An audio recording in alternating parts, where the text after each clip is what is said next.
Assalamualaikum warahmatullahi wabarakatuh. Bismillahirrahmanirrahim. Nahmaduka ya ghafuru ya syakuru. Mashalli wa sallim barik ala sayyidina maulana Muhammadin wa ala alihi wa sahbihi asma'in nama ba'du.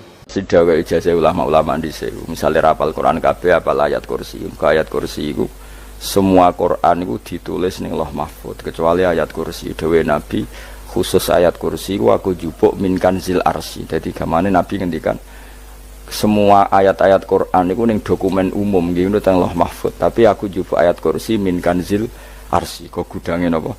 Arsirnya ada ayat-ayat yang lebih spesial. Kalau sampean tanya, "Lho Gus, bukankah semua itu dawuh Allah?" Ya betul, semua dawuh Allah. Tapi tetap ada dawuh Allah sing hubungannya dengan makhluk. Itu di kelasnya kelas fadhil, keutamaan yang biasa.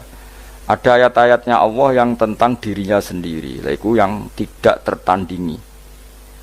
Ya kayak ayat kursi. Ayat kursi itu kan ayat di situ Allah menerangkan dirinya sendiri. Misalnya Allahu la ilaha illa huwal hayyul qayyum. Itu kan Allah menerangkan tentang dirinya sendiri, tentu spesial. Gitu ayat-ayat sing meskipun ya tetap spesial jenenge dawuh Allah tetap spesial. Tapi ada ayat-ayat yang tentang kita. Misalnya ayat fankihu matobalakum minan nisa masna. Ayat-ayat seperti ini kan enggak mungkin setingkat. Ini kan ayat tentang kamu. Wis ngerti nak kelakuanem seneng wayo dikai hak wayo. Nah, tentu beda. Tentu semuanya spesial karena sama-sama kalamu. Tapi tentu beda. Dokumen ayat kursi tentu enggak sama dengan dokumen ayat fankihu matobalakum. Maka Nabi ngendikan ayat kursi ini bahkan saya ngambilnya min kanzil arsy. Jadi spesial sehingga terus kita dilatih guru-guru kita ngapal ayat kursi. Kan yo ora lucu misalnya wiridan ning tahlilan fankihu ma tobalakum minan nisa terus lucu to. Tahlilan kok ngono iku piye ngono. Aneh-aneh. Mbok yo mikir to. Senengane mbok antah. Mosok ayat Quran kok beda-beda. Goblok kandhanane angel bocah ngono. Dadi kene ku sing wis ngaji mulai bayi yo. Jadi ono ayat fawadil, maksudnya ayat-ayat sing umumnya terkait kita. Ayat-ayat sing spesial karena nerangkan Allah, tentu beda. Terus kedua tentu ayat-ayat sing rano Kanjeng Nabi, misalnya laqad ja'akum rasulun min anfusikum azizun. Terus baru ayat-ayat tentang kita. Ayat tentang kowe ya waqul wasrobu, kon mangan ngono. Nah misalnya terus tahlil terus waqul wasrobu. Kayak lucu tuh. Bocah kok kandhanane angel. Pusing ambek kowe ngaji tahunan gak ono perkembangan. Habis gue rame-rame dunya loh. Gue rame-rame apa? Dunya. Pernah ada kumpulan orang untuk ngaji. Oh setan setruk tenan. Paham itu. Mulai setane tangin, tenang ya Rafa. Waduh. Serepot ya. Ya jadi kayak kudu ngerti ya. Jadi kabeh ayat Al-Qur'an spesial, tapi tradisine ulama kan ada perdebatan apakah ada ayat fadilah dan mafdulah. Sebagian ulama mengatakan jangan bilang demikian karena fal kullu kitabullah wal kullu kalamullah. Tapi kowe nak ngingkari iku ya keliru. Wong dohire Kanjeng Nabi ku ya ada ayat yang dipuji sundul langit kaya ayat kursi. Saya punya ayat yang bahkan dokumen itu tak ambil dari kanzil arsy katanya. Dan tidak ada nabi yang dikasih itu kecuali saya. Itu nabi begitu bangga semenang. Nabi maca ayat kursi, sehingga tradisinya ulama semua anak cucunya semua umatnya dilatih ayat kursi. Dan itu memang spesial. Coba saya kalau baca ayat kursi, saya kalau mau tidur itu mesti baca ayat kursi. Mesti ora pendak tahlilan ono sing order mboten ngono wah apa-apa mosok eling pangeran nek pendak apa ngono aneh-aneh. Oh tahlil kok dikritik yo keliru sing kritik. Wong maca ayat kursi yo mbok kritik. Tapi ora dikritik yo perlu dikritik. Wong maca eling pangerane kok butuh berkat le dul nah eling yo eling ngono kuwi cara kula padha dene. Sing kritik mek sing dikritik. Kowe tahu tahlilan? Nate Gus nek ana undangan mboten mboten. Lah yo eling pangeran nek ngenteni apa? Undangan. Mane ben ana sing tetep kritik, ben seimbang dunya iku ben seimbang. Apa? Balance kono sing kritik. Kalau bolak-balik ketemu wong sing kritik tahlil, nggih sowan kula. Saya tuh heran. Kenapa orang NU itu suka tahlilan? Terus ada berkat. Itu dalilnya, Mas. Sing ngono iku ya ora ono dalil, sing hasud nyoal ya ora ono dalil. Cara Kanjeng Nabi pirsa, tukang nyoal iku ono dalile to ora? Ya ndak ada. Ya wis ora meneng ae sampeyan ketemu pangeran. Sampeyan ketemu pangeran cocokan di sing bener. Nah yang jelas nek sing tukang tahlil ditakoki pangeran. Kita tahu eling aku nanti Gusti nak wonten undangan. Terklaret. Bocah kok eling kiai, eling pangerane kok bedakno apa? Misalnya kayak kudangan, orang kudangan belas ditakoki pangeran, dudang tonggo kok ora teko. Mergo wedi bid'ah misalnya. Nah, tapi nekani tonggo ya perintah Kanjeng. Ya sudah, nggak cocokan ae, ora usah debat saiki, nggak apa. Cocokan ae. Tapi nak cocokan mbek aku ora ketemu. Wong sing nyoal ning ijene mahsar aku wis ning swarga. Ketemu nang ketemu ning swarga ya nak cocokan. Jadi kowe kudu mikir ya. Jadi ayat kursi itu dipilih ulama perkarane napa? Ayat iku njen spesial tenan. Kula niku mboten saged tilem nek gak maca ayat kursi. Nggih maca teng lisan, nggih maca teng ati setiap saat. Mergo mangsa kok pancen luar biasa. Allahu ta Allah iku Allahu la ilaha illa huwal hayyul qayyum. Al hayyu zat sing urip. Mergo sing gampang bedakno Allah mbek Nabi Isa, ambek berhala, ambek semuanya yang disembah selain Allah adalah kehidupan. Kita gampangane tau ngidolakno Isa kaya apa, tapi akhirnya kecewa nak dianggap pangeran. Mergo nyatane cara mereka pun Isa mati disalib. Utawa cara Islam Isa iku diangkat. Di itu objek. Apapun hebatnya Isa diangkat, diposisikan di langit, di. Kerennya apa? Jenenge di itu objek. Berarti yang keren adalah subjeknya, yaitu Allah Subhanahu wa Ta'ala. Terus kita ini sebagai orang itu punya ketakutan.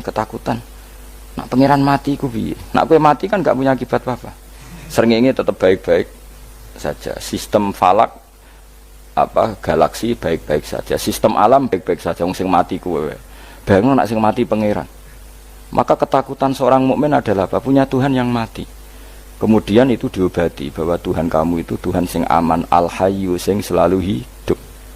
Kemudian disifati lagi al-qayyum. Apa artinya hidup kalau bergantung orang lain, bergantung makhluk lain? Itu gak keren, karena bergantung itu gak keren. Al-qayyum, yang Allah itu zat yang berdiri sendiri. Oh itu kan terus sempurna. Lu kan maca ayat kursi sopan. Bejane Gusti kula maca ayat kursi. Kowe ora maca iku kasihate mbahmu. Bocah kok. Oh, bocah ora bakat wali. Teke wis elek. Kabeh dimaterekno. Kasihate opo nek maca ayat kursi? Kasihate mbahmu ngono. Jimat ya seneng. Kulo ora seneng. Maksudnya ku, tapi mbok gedhingi teman-teman yo ora oleh pancen rezekine kadol jimat kebi. Sing iso ngatur rezekine wong sapa? Wis keben, muga disepuro pangeran. Ra disepuro ora apa-apa, kelakuan kok ngono iku piye. Wis terserah pangeran ae. Dadi Allahu la ilaha illa huwal hayyul qayyum. Kemudian setelah hidup itu bisa saja gak peduli kita karena pas ngantuk atau pas tidur. Terus disifati la ta'khuduhu sinatu walana, dan zat yang hidup itu tidak pernah ngantuk, tidak pernah tidur. Akhirnya kita ini nyaman, punya Tuhan yang spesial, yaitu hidup dan berdiri sendiri, tidak ngantuk, tidak tidur. Terus budi lahu ma fis samawati wa ma fil ardh. Ya, dan miliknya Allah semua yang ada di langit dan bumi. Keren. Kita ini butuh air, butuh apa saja, dan itu milik Allah. Coba kalau milik manusia, nggak nak loro ning rumah sakit itu, oksigen larangin ngono. Padahal kowe nak ra loro, oksigen di mana-mana gak tau, Mbah. Jadi kita seneng. Alam raya milik Allah kita seneng karena alam ini milik zat yang enggak butuh alam raya sehingga kita yang pakai. Allah bikin air, Allah enggak butuh minum. Allah bikin padi enggak butuh makan. Dia bikin semuanya untuk kita. Padahal itu kita ndak ikut punya. Akhirnya seneng mbek pangeran. Cek apike jenengan Gusti gawe ra melok nganggo. Sing nganggo kita-kita ini. Coba aku ora roh gawe rokok gunane apa ora roh. Ya gunane pekerjaan Gus, menyerap tenaga. Ya wis saurip-uripmu. Sementing kowe roh gunane rokok. Paham nggih? Roh gunane rokok roh carane mandorot kanggo kowe. Dadi padha roe lah sementing. Ya ora apa-apa ta. Kulo seneng mbek guyone kiai-kiai ini. Pancen ora ana wong pinter guyon kaya kiai. Wis kulo winekani acara resepsi teng Kudus nang keluarga sarang keluarga Lek Lukman sing ngisi Habib Umar Mutahar semua nang jadi guyonane ning kiai-kiai ora wis kiai-kiai kabeh termasuk Habib Umar. Ada orang kiai rokok, ini cerita anekdot, ada kiai rokok sopan ngarepe dokter. Pak Yai, kalau rokok terus nanti kalau mati gimana? Gampang, saya bawa korek. Sing kiai niku maksudnya iku nak wong rokok terus mari mati. Kiai ini yang ngerti maksudnya dokter ngono. Tenang dok, sama si bawa korek. Maksudnya nak rokok mati gak ada Jumat. Jadi gak sambung apa? Nak guyonane Habib Umar, saya sering membaca bahayanya rokok. Saya baca itu. Setelah baca, saya berhenti membaca. Wangan pikirannya setelah membaca bahaya rokok berhenti rokok. Saya sering baca buku atau apa tentang bahayanya rokok. Setelah saya tahu berhenti membaca. Suamon spesial. Seneng kalau niku bisa nikmati ya seneng putune Rasulullah, ya seneng guyon. Jadi seneng itu gak kudu mewah, apa? Lah kowe seneng ngenteni di Alphard malah kesel to. Wah, dadi kula nu di grup kata lah. Kiai-kiai sing seneng guyon, sing seru. Mergo kula kuwatir saya umat ini punya kenikmatan lewat jalur maksiat. Mulane kula nu seneng ana kiai seneng guyon, bukan seneng papanya. Umat ini punya kesenangan yang tidak maksiat. Itu saja. Ya tentu ada kiai-kiai yang milihnya ada guyon supaya orang enggak uraan, ya bagus. Wah penting ikhlas. Wis syaratnya kabeh ku penting ikhlas, sudah ikhlas. Ya ora kudu spesial ikhlasmu, ya ikhlas biasa lah. Kelas-kelas terilah sementing napa? Ikhlas. Saya sering baca bahayanya orang rokok. Setelah saya tahu bahayanya, maka saya berhenti baca. Wongku kaget kabeh. Mergo pikirane wong wis berhenti. Kok ternyata mulai saya sering baca bahayanya orang miskin. Setelah tahu bahayanya berhenti merasakan kemiskinan. Jadi saya tahu bahayanya neraka. Setelah tahu bahayanya neraka maka saya berhenti.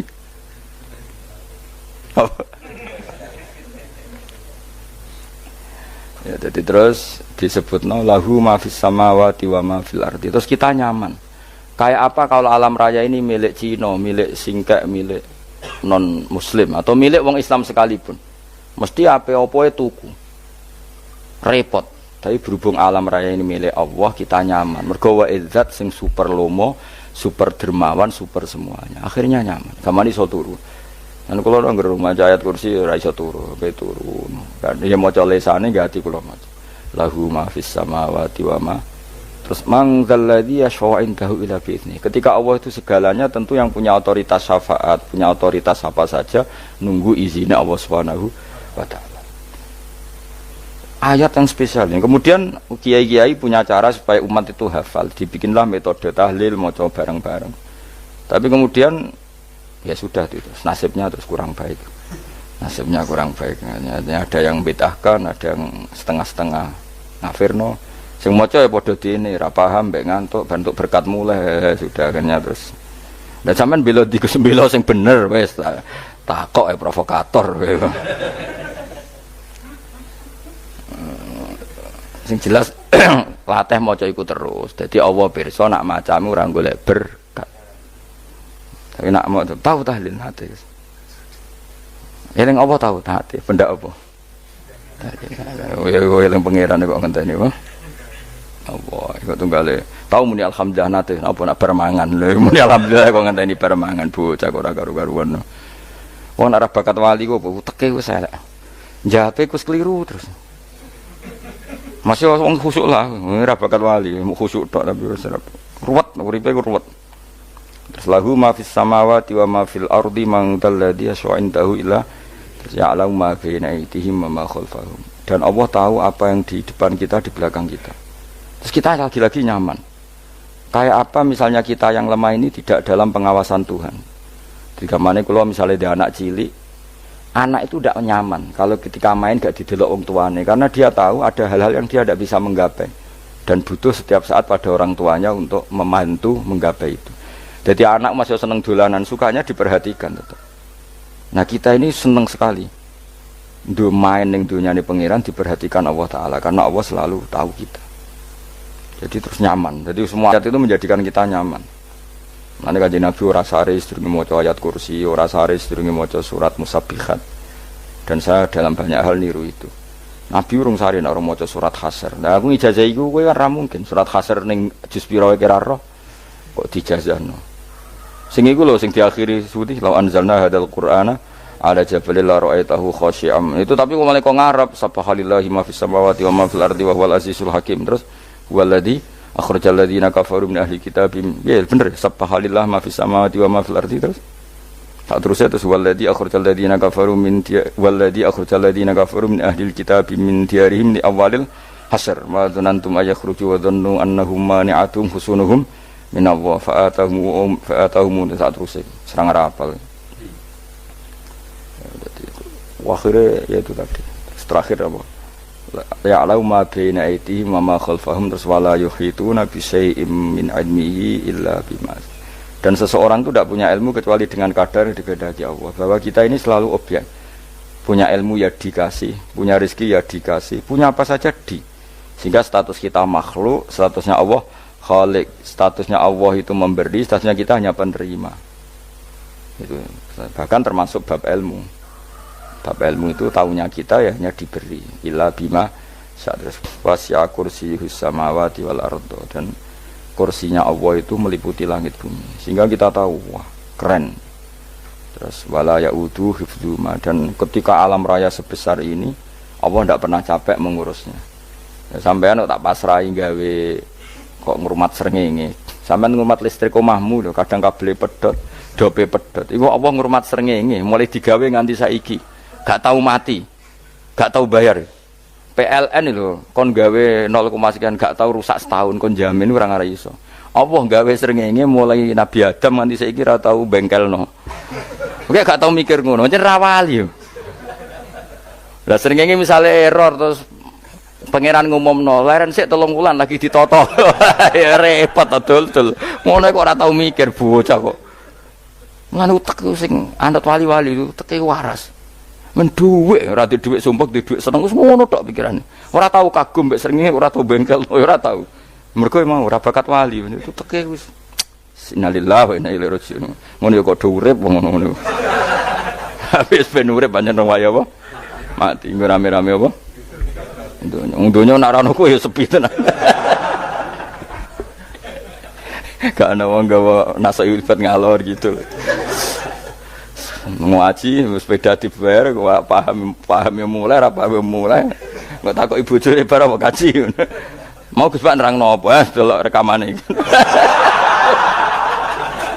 atek dong tapi aku luwih seneng ngono timbang kowe nyimpul malah tambah keliru kabeh. Kulo niku paling asline paling ra cocok ngaji disimpul lho uteke beda kok nyimpul aku terus piye. Tapi dilarang piye wong niate ya seneng tapi didukung mesti keliru wong nyimpul keliru. Mergo mesti nganggo teke dhewe. Wis ben kok nunggu rame-rame apa. Kulo kadang mikir ya Allah. Ya saiki PLN ngurus listrik sak Indonesia iku dibagi-bagi per wilayah. Jogja tok kok Bantul tok iku wae bengkel. Apa nggih srengenge iku langsung bener terus. Nak wong bosan digawe bengi ben ra ketemu srengenge digenti bulan nek enak. Kok bosan matahari, bosan rembulan ana mendung wis turu. Damuk bojo lah laudan selali. Sekarang itu segampang itu ngatur dunia itu segampang itu. Paham ya? Jadi enak lah pokoknya urip wis enak, pokoke kabeh anut pangeran wis enak. Wala yautu khifruhuma wa huwal alil azim terus turu. Semun Gusti kula tak tilem seteng dunia baik-baik saja. Sopan nang mbek pangeran. Lah maca ngene kok ngenteni kundangan. Kok kon dadi wali kuwi. Lah sing ora hafal ayat kursi terus ngritik, ora hafal. Bid'ah ngono. Wis hafal lose wis darah di bitalas penting kowe hafal ayat kursi sik. Hafal? Ndak. Ya kowe hafal sik terus lagi bid'ah ora apa-apa. Dadi mergo ngono. Kaya kula misale biyen aku rada bener, mergo ora tahlilan lah yo maca. Kalau yo bingung ngadepi jenengan belondi padha ora jelas e. Yo ayat kursi ku waca. Nah, tentu ayat yang seperti ini kan enggak mungkin kualitasnya setingkat nyuwun sewu ayat waqulu wasrobu. Makanya banyak ulama sampean delok teng kene itqon teng kitab-kitab tetap ada ayat sing spesial. Ada ayat sing spesial tapi tentu enggak sekelasnya. Jangan kamu katakan atas bawah nanti suul adab kalah muwah, tapi tentu spesialnya ayat kursi itu tentu super karena menerangkan Allah sendiri. Sementara beberapa ayat menerangkan hak kita sebagai manusia, misalnya wakulu wasrobu, tentu kualitas fadhilnya beda. Tapi jangan katakan klasmen, jangan, karena kurang sopan dengan kalam wah, tapi tetap beda. Makanya Nabi ngendikan ayat 3 apa loco, nak turu waca, di mana-mana waca. Oh, Nabi begitu bangga dengan ayat kursi. Akhirnya kena bakul ditulis di paham apa? Ditulis didol.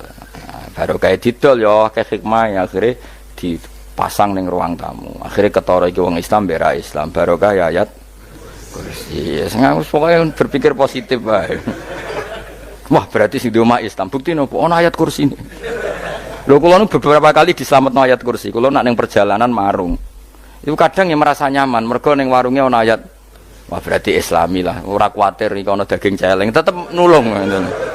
Ya ini jujur mawon, kula niku tetep asobia, artinya nak ning perjalanan sing gak jelas lor kidule ora ro daerah kok marung ana ayat kursi, paling ndak kan orang ini punya etika, kira-kira ora bakal apa? Jualan daging babi lah misalnya. Ya tetep bantu lah, tetep. Umpamane terus dikek nggon salat. Sanajan to sing duwe misale mbok salat ora ya ora perlu. Ya aja suudon ngono, wis anggap ae mosok masang ayat kursi kok. Ya sih gitu kan lumayan ada perangkat yang itu. Akhirnya ya bakule payu ayat kursi ini, sing di omah ya payu promosi nek iki Islami, sing blonjo ya nyaman, wis padha enake lah. Ayat kursi ini sing enes mergo tinggo. Ya tapi ya ndak lah. Nak niate ngono ya tapi ya ayat kursi tetap mulia dengan dirinya sendiri. Kulo seneng tenan mbek jeneng ayat kursi ya.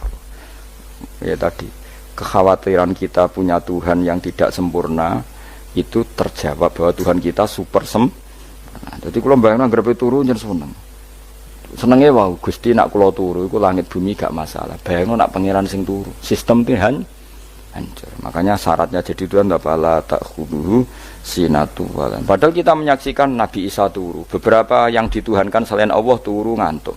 Bayangno misalnya kowe pas donga sing mbok dongani turu. Kan kacau, makanya Allah mensifati dirinya dan itu memang fakta la ta'khudhuhu sinatu walanam. Allah ora tau ngantuk ya mboten nate. Akhirnya seneng kita seneng banget mbek pangeran dengan sifat-sifat seperti itu. Akhirnya raditu billahi nabwa rabba wa bil islami dina. Al-Islamu siji Islam Al-Qur'an lan Qur'an Muhammadun Rasulullah. Wa yang bagilan saya celana ketika kita anak kula yang ngucap kita fi kulli yaumin raditu billahi nabwa rabba wa bil islami dina. Raditu ridho ingsun billahi lan rabban sebagai pangeran. Aku ridho banget, seneng banget Allah sing dadi pangeran. Muga mau pangeran liyane Allah ya kacau tenan. Nanti pangeran terus turu. Terus ngantuk, nak ramangan lemes kan pusing. Apapun hebatnya Nabi Isa misalnya mbok pangeran ya pusing. Kadang pas sare, dungani tenan jebule pas apa? Sare yo ribet. Tapi kita di pangeran sing la ta'khudhuhu sinatu wala bil islami dinan wa bi Muhammadin sallallahu alaihi wasallam rasulan wa nabiyan wa bil Qur'ani hukman wa imam. Dan kita ridho Quran sebagai panduan hukum lan dadi imam. Imamu panu. Terus nikmatmu piro?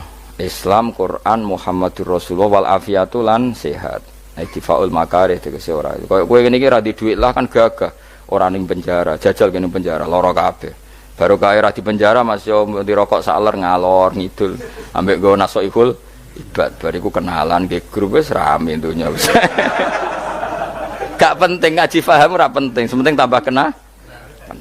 Amit-amit tenan wis ben kok nek rame-rame apa dunya. Wasitro lan ketutup sangka celoke satrul uyub. Dalah celamu ra konangan wong akeh. Yes, padahal ya kurang ajar lho kara-karuan. Dalah ya rapati konang. Kenapa rapati konangan? Karena liyane ya sejenis. Jadi saling menutupi. Alhamdulillah saling wal ghina lan semuge aninnas termasuk nikmat iku orang enggak tergantung orang lah fi umurid dunya ing dalem urusan dunya. Tapi nek urusan akhirat kowe ra iso ora bergantung guru. Jadi semuge sangka manusa terbebas itu maknanya urusan dunia. Nah, urusan akhirat kita butuh sanad kita ila Rasulillah sallallahu alaihi wasallam. Kowe ora oleh beragama berpikir sendiri, ora oleh agama itu riwayat kira oleh mendekatkan Allah dengan cara kamu sendiri ora oleh kudu nganggo sanad sesuai kaya wong-wong filsafat sing oknum iku saya ndak perlu salat Allah kan ndak butuh ibadah kita ngapain kita salat mbahmu ngono sing wong ngerti nek Allah ora butuh kita saja kok bogo kebanggaan mulai dhisik kiai yo ngerti nek Allah ora butuh kita yang butuh Allah lah mengekspresikan butuh kita kepada Allah kita nek Allah ora tau butuh bocah kok goblok ora karuan. Ya itu karena dia berpikir cara beragama dengan pikirannya kita ndak. Kita tahu Allah ndak butuh kita tahu. Kenapa kita sholat? Karena kita butuh Allah. Nah butuh Allah itu implementasi kita di ajarannya Rasulullah kita sholat. Kok malah Allah ora butuh sholat. Jadi kira sholat Allah ora apa-apa. Kowe ra ono wae Allah ora apa-apa, kowe aneh-aneh kowe. Zaman kowe ra ono Allah ya ora apa-apa, baik-baik saja. Itu jokono kowe iku masalah, tapi ora bagi Allah, bagi kamu sendiri. Nek ora masalah wis nyediakno neraka. Ya jadi orang itu boleh tidak butuh orang lain tapi fi umurid dunia. Nah urusan akhirat kalau butuh sanad ya wa inna hadzal ilma dinun fangzuru amman ta'khuduna dinakum. Agama ini ilmu, kamu harus punya sanad. Ya mau misalnya kula alhamdulillah di sanad kata lah. Keluarga saya terutama yang Mbah Mun terus ya sedang lain dari keluarga saya, keluarga guru kita, gurunya guru kita sampai carane bernafas kita wae eling Allah mau fi kulli nafasin apa ada dauni amillahi wa ifdal fi kulli nafsin wa nafatin wiswaya kita semua nafas kita. Imam Syafi'i kalau anak kula cek cilik lah tak kon ngapal lebet iki karena apa ya?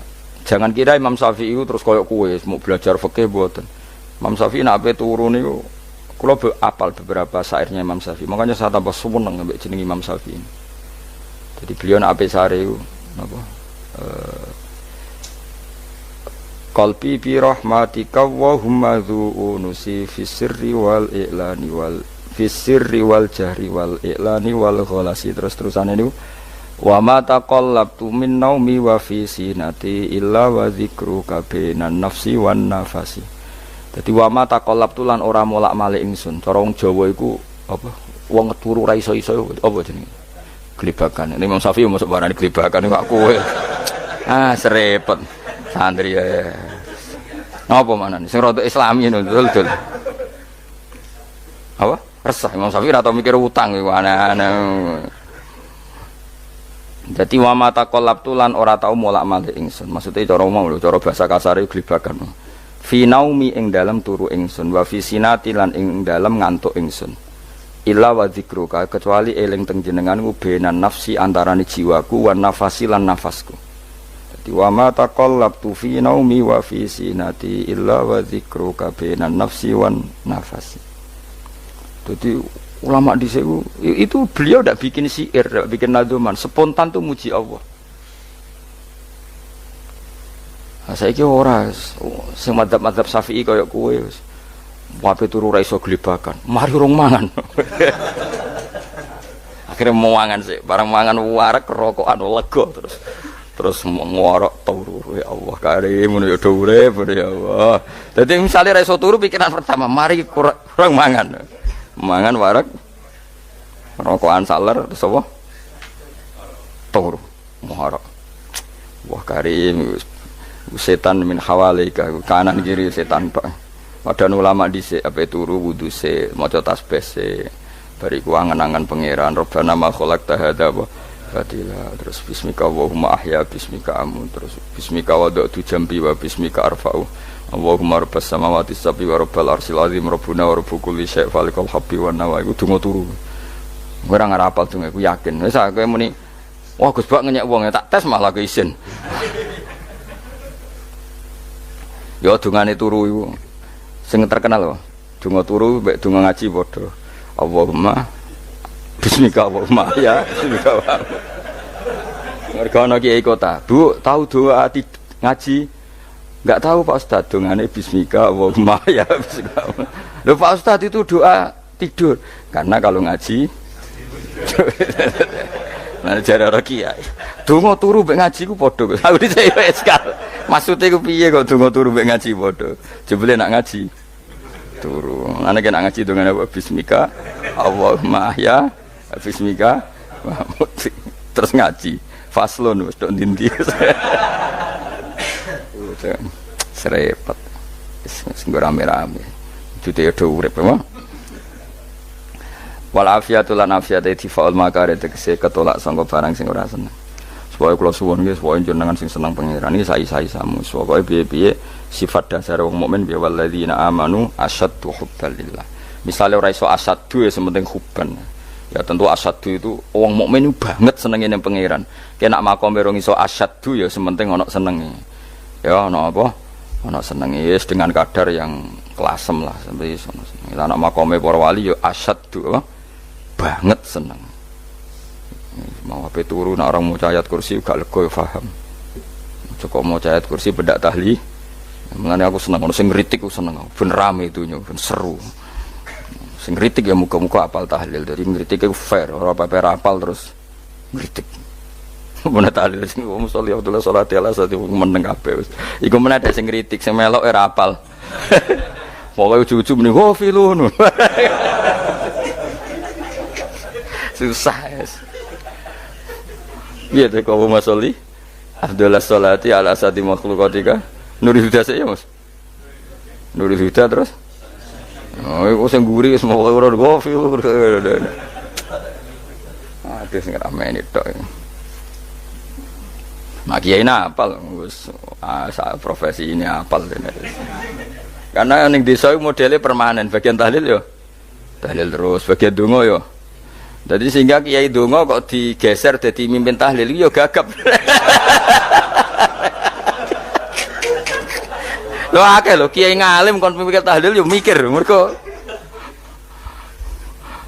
wah dateng daerah kula kiai ngalim bar kon mikir tahlil terus maca la ilaha illallah wah niki sempun niki pun tak takoki kene apa kapal dhewe ora apal urutane iku ora apal itu kan butuh apa ya butuh keahlian gitu repot kok gini sing tahlil loro kapok ngene. Nah kula tetep apal tapi singkat ae. Ngono sing luwih ahli to. Sing guri wis sing guri kacau meneh tahlil dening kiai iki sing guri sampe wah suwi iku. Mergo terkenal mbah iku nak tahlil suwi. Aduh masyarakat repot bareng diumumno BMC tahlil dipimpin kiai niki sing guri jabe wah suwi. Aduh. Nah, donga dene Gus Pak dos wah cepet mesti Gus Pak. Aku mergo ngono donga suwi ra mesti mandi ya sadok cepet ae timbang donga gureng. Sing guri mesti gremeng ana wong gak terkenal dongane suwi dicing kok sing guri. Waduh apa? Sawe. Mergo pikirane wong-wong wis nang berkat dibagi mulai. Mulane sing kritik ku keben ben balance ben seimbang. Cuma kalau suwun sing kritik ya kudu ngergani lah piye-piye iku umat dilatih kenal pangerane liwat kalimat thayyibah karena itu cara. Coba nak wis kenal ya aja waca bendak tahlil, ape turu ya diwaca ning omah ya diwaca. Tapi aja waca ngarep bojomu kok dikongko jampi-jampi ben ora nyoal blonjo. Waca dhewean ning kamar dinikmati. Engko waca ngarepe bojomu pas auzubillahi minasyaitonir rajim. Bojomu riwat, memang aku setan. Ala perkara tok. Enak memang dia barani minasyaitonir rajim. Ya nak maca kok banter-banter ngarepe bojomu pas liwat pas apa auzubillah. Minasyaitonir rajim. Bojomu ngamuk malah repot. Anas sange Anas anan Nabi sallallahu alaihi wasallam kala dawuh sapa Nabi dawuh yaqulu dawuh sapa rabbukum pangeran sira kabeh fil hadis qudsi dalam hadis qudsi dawuh ya ibnu adam ya anak adam tafarruh tenanono sira li ibadah tafarruhu fokus faraghi fokus tafarruh fokus sira tapi mosok ki iku maknane fokus napa iki ku makna apa tenanono sira li ibadati krana ibadah ingsun amlak mongko ngebayi ingsun kalbaka ing ati sira hinan ing semuge kowe atimu kebaki eling aku mesti atimu ku sugih wa amla lan ngebayi ingsun ya deka ing ngarepmu rizkon apane rezekine utawa rizkon ing rezeki wis aku eling aku tenanan mesti atimu tak gawe ati sing cukup lan rezekimu tak cukupi. Ya ibna Adam, la tabat aja ngedoh sira an sange ingsun. Kowe aja geman adoh kok aku. Kaya apa apike pangeran, zat sing gak butuh kita tapi ngandani kita, kowe kok aja adoh kok aku. Wis sing parek aku. Mergo kaya nak adoh kok aku amlak mongko nut apa jenenge ngebayi ingsun kalbaka fakron. Kowe nak adoh kok aku mesti kowe fikir.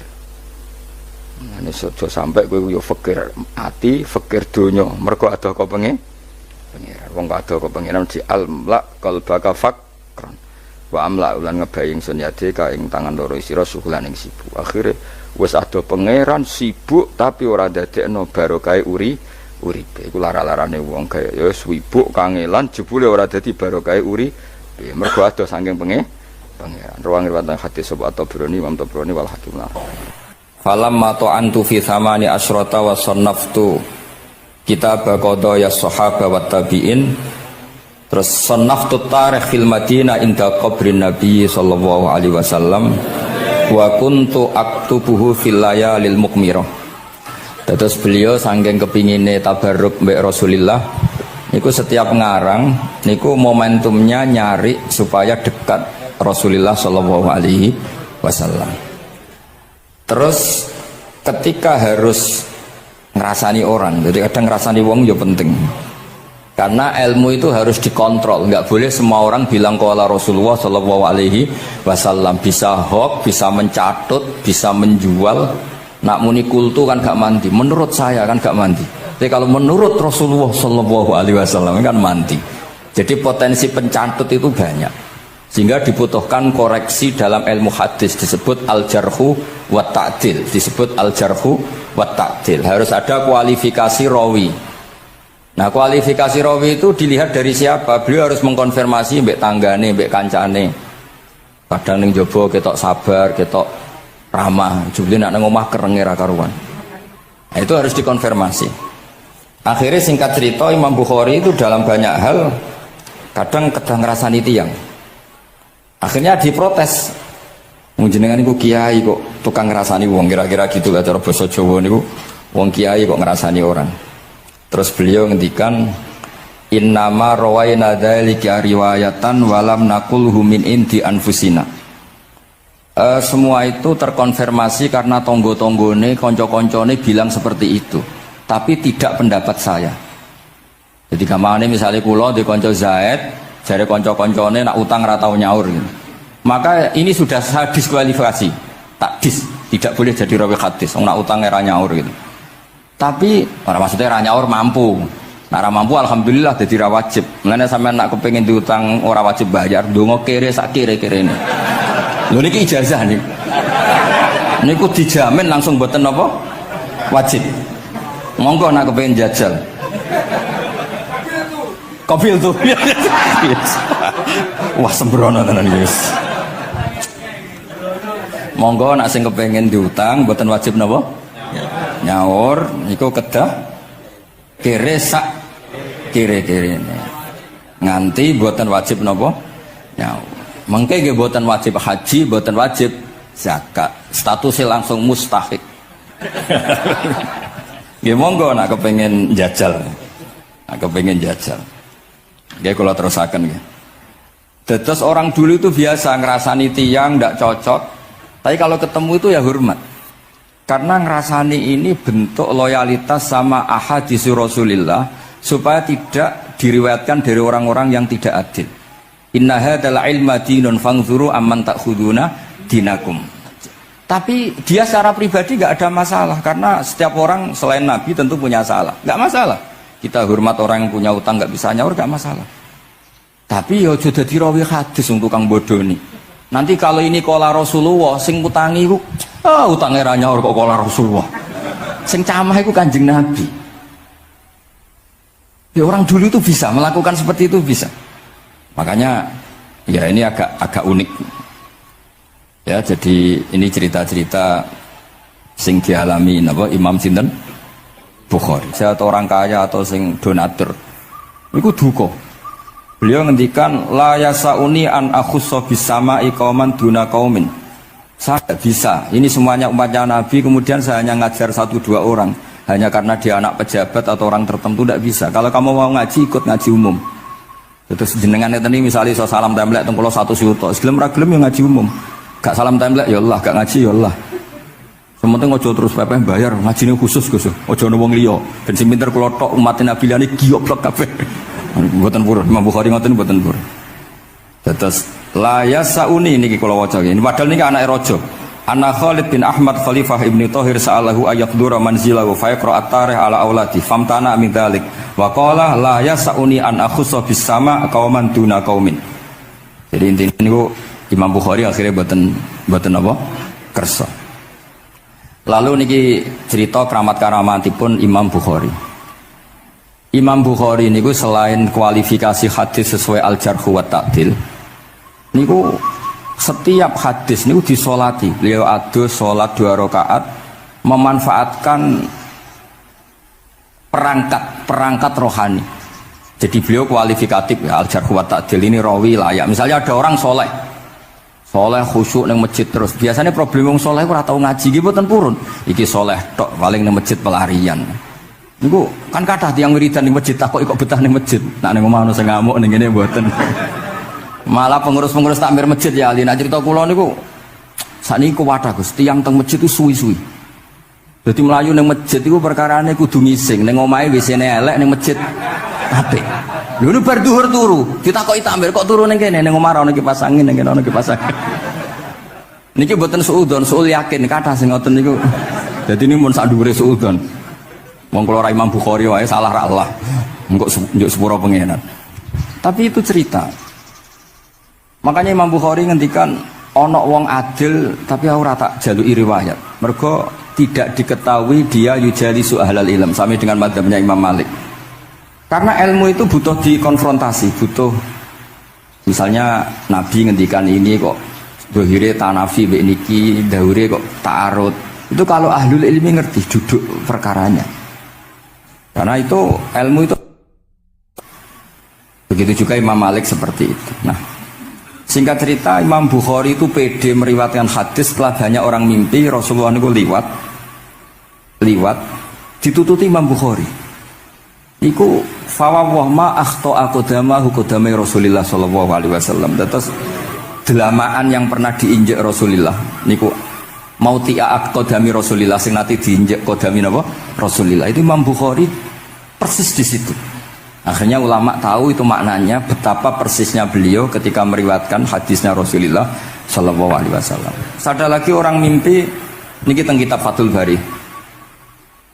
Imam Bukhari itu betul khirbah itu semacam pisau kecil.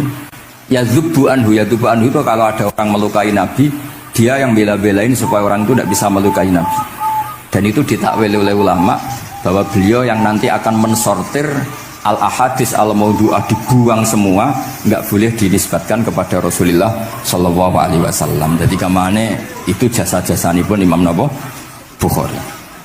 Terus ketika beliau mau kapundhut, niki ben mboten kesuwen niki Gus Sapang pun badhe nyanyi Gus. Apa nasid? Nasid itu terjemahannya nyanyi ku anak-anak. Nah kanggo jenengan terjemahannya nyanyi. Nah ya amang mboten terjemahannya tetap nasid. Sholawatan iki. Nah Gus Sapang nyanyi ben tawadhu sederhana bahasane ora usah sok suci biasa wae. Dadi nak Muhammad bin Yahya ya amang ini qasidah terjemahannya sholawat. Gus Sapang wis nyanyi ngaji lagu.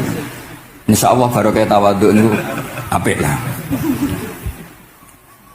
Terus Imam Bukhari ketika mau kapundhut itu tertib sekali. Saya banyak membuktikan baik secara bacaan maupun nyata. Orang-orang soleh itu kalau mau kapundhut itu tertib. Mulane sampai nak kapundhut aja selonang-selonong. Nak mati itu sing tertib, sing rapi lah, tertata. Kalau cerita sedikit, bapak kula niku selawase niku tiap tahun nilai kula teng Jogja. Ibu mboten pernah memamitkan saya sama ketua tempat kerja kula. Niku bapak tindak teng kene kula Jumadil Ula niku. Sak tak pamitno mbek kancamu, guru-gurumu, kanca-kanca kowe mulai ngenteni aku. Terus bapak recep kapundhut. Mbah Mun juga gitu, saya menyaksikan sendiri mau kapundhut itu uang dititipkan ke Subab. Iki aku nak balik no, nak aku ora balik wis bagi dulur-dulurmu. Beliau di pesawat ngendikan Gus Yasin, tenang Gus Yasin, aku tahlili. Terus ternyata di Mekah kabundut. Itu contoh-contoh kabundut yang tertib, beretika dan berperadaban. Nah Imam Ghazali luwih parah malih, parah kramate boten parah masalahnya. Enggak mbok potong dadi geger. Niku badhe kabundut itu tuku kafan piyambak. Tuku kafan. Terus kanca-kanca sing perjalanan 3 hari karena dulu enggak ada pesawat. Ora ono WA. Niku diundang. Tolong dinongkas ning nggonku ya. Ketika beliau kabundut itu orang yang perjalanan 3 hari enggak ada yang terlambat. Ditakoki, "Kenapa kamu enggak terlambat?" "Saya sudah diundang 3 hari yang lalu." Nanti aku tuku kafan terus badan niku badhe subuh salat terus ya mbak cara Jawa nggih agak selonjor terus adike diceluk ali ya bil kafni aku jupukno kafanku terus diambung terus beliau ngendikan alar ridho bil intikal ila malikil mulki pun kula ridho pindah teng alame jenengan Gusti maksudnya kabundut ya terus kabundut jadi adike ora ribet tuku kafan dari ribet tuku saiki ya ana persiapan tapi gaya-gayaan untuk kuburane wis digawe terus gaya mergo larang kawasannya itu elit. Ini buatan keramat nih sembrono nih. Lah Imam Bukhari ki ngoten badhe kabundut tuh wali-wali angkatan beliau ku dipeni. Desane piyambake jenenge Khortangka, napa bacane Khortanak boten ngerti. Pokoke kawasan Uzbek karena itu ejaan Soviet. Sauni-unimu lho waca Khortangka, cek Khortanak, cek apa ngono lho. Sing maca penting aja waca demaan karena tulisannya kok sik. Niku wali-wali ngipi ketemu Rasulullah teng pagar desa, teng pojok, teng pintu gerbang. Wali-wali tanya, "Ya Rasulullah, kenapa engkau di sini?" Antaziru Muhammad bin Ismail. Aku ngenteni Muhammad bin Ismail. Apa tak jak bareng. Terus wali-wali ini tangi krungu kabar Imam Bukhari kabundut. Nama beliau kan Muhammad bin Ismail. Jadi akhirnya wali-wali ngerti. Jadi ya badhe kabundut itu ditunggoni Rasulullah sallallahu alaihi wasallam. Kula waca nggih tak waca Arabe. Engko nek mboten paham nggih muni amin amin iki semuanya. Mboten santai mawon sampean. Kula niki mumpung dadi wong saleh mergo nderekaken kersane Habib Bidin. Ya kadang saleh kadang ora, nek ora saleh ya istighfar wis gampang. Urusan mbek pangeran niku gampang. Ribet urusan mbek manusa.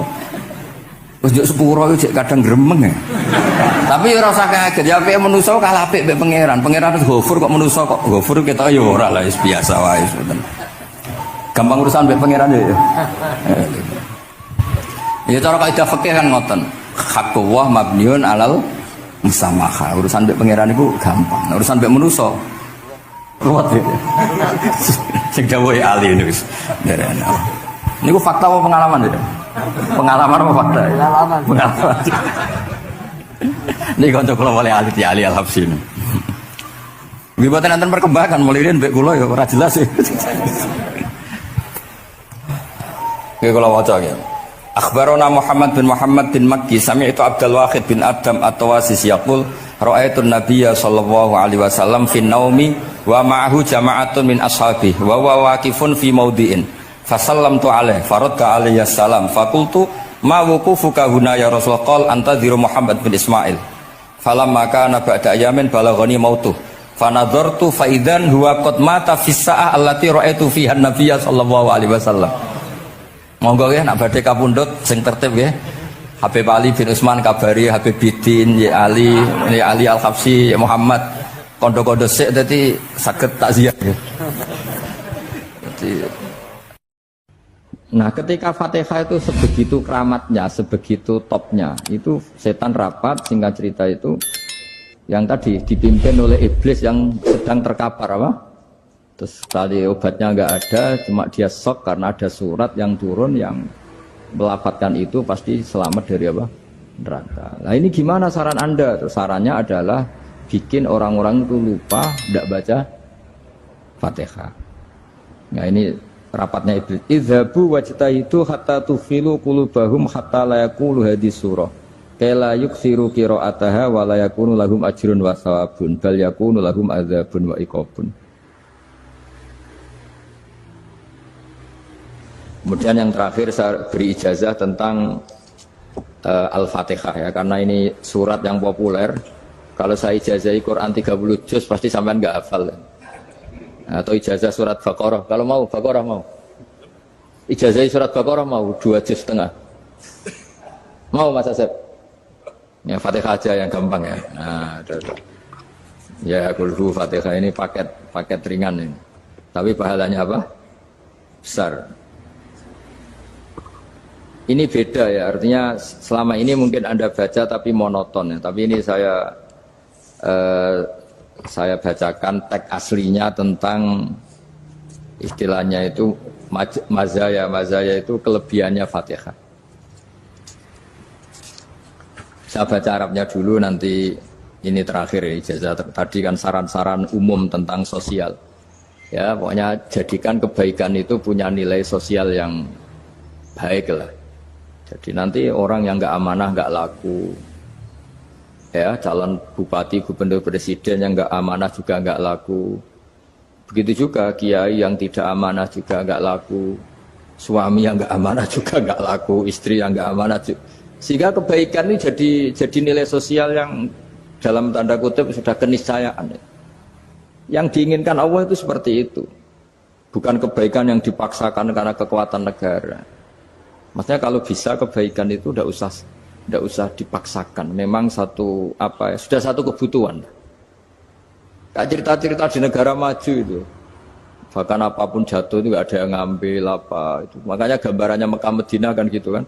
Barang jatuh nggak ada yang berani apa ngambil, itu saking sudah jadi sistem. Sehingga banyak negara di Eropa itu yang sampai nggak punya tentara, nggak punya polisi karena kebaikan sudah. Nah kita kan masih capek, polisinya aja capek, apalagi masyarakatnya, karena kebaikan itu belum jadi nilai bersama. Nah kita selain ditopang negara, ada polisi, ada tentara, itu kita usahakan kebaikan itu jadi nilai bersama. Tadi wa'tamiru bainakum bima'ruf. Dan kita punya reputasi yang bagus dalam bab ini. Saya masih ingat kecil saya itu yang jilbaban hanya keluarga kiai. Sekarang rata-rata masyarakat itu jilbaban. Dulu yang sekolah SMP, SMA itu jilbaban, kadang dulu malah dilarang ya, harus sama seperti itu seragamnya.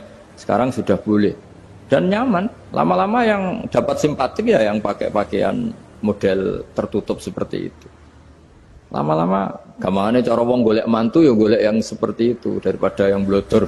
Lama-lama jadi nilai bersama. Ya ingin saya seperti itulah. Di terminal juga sama.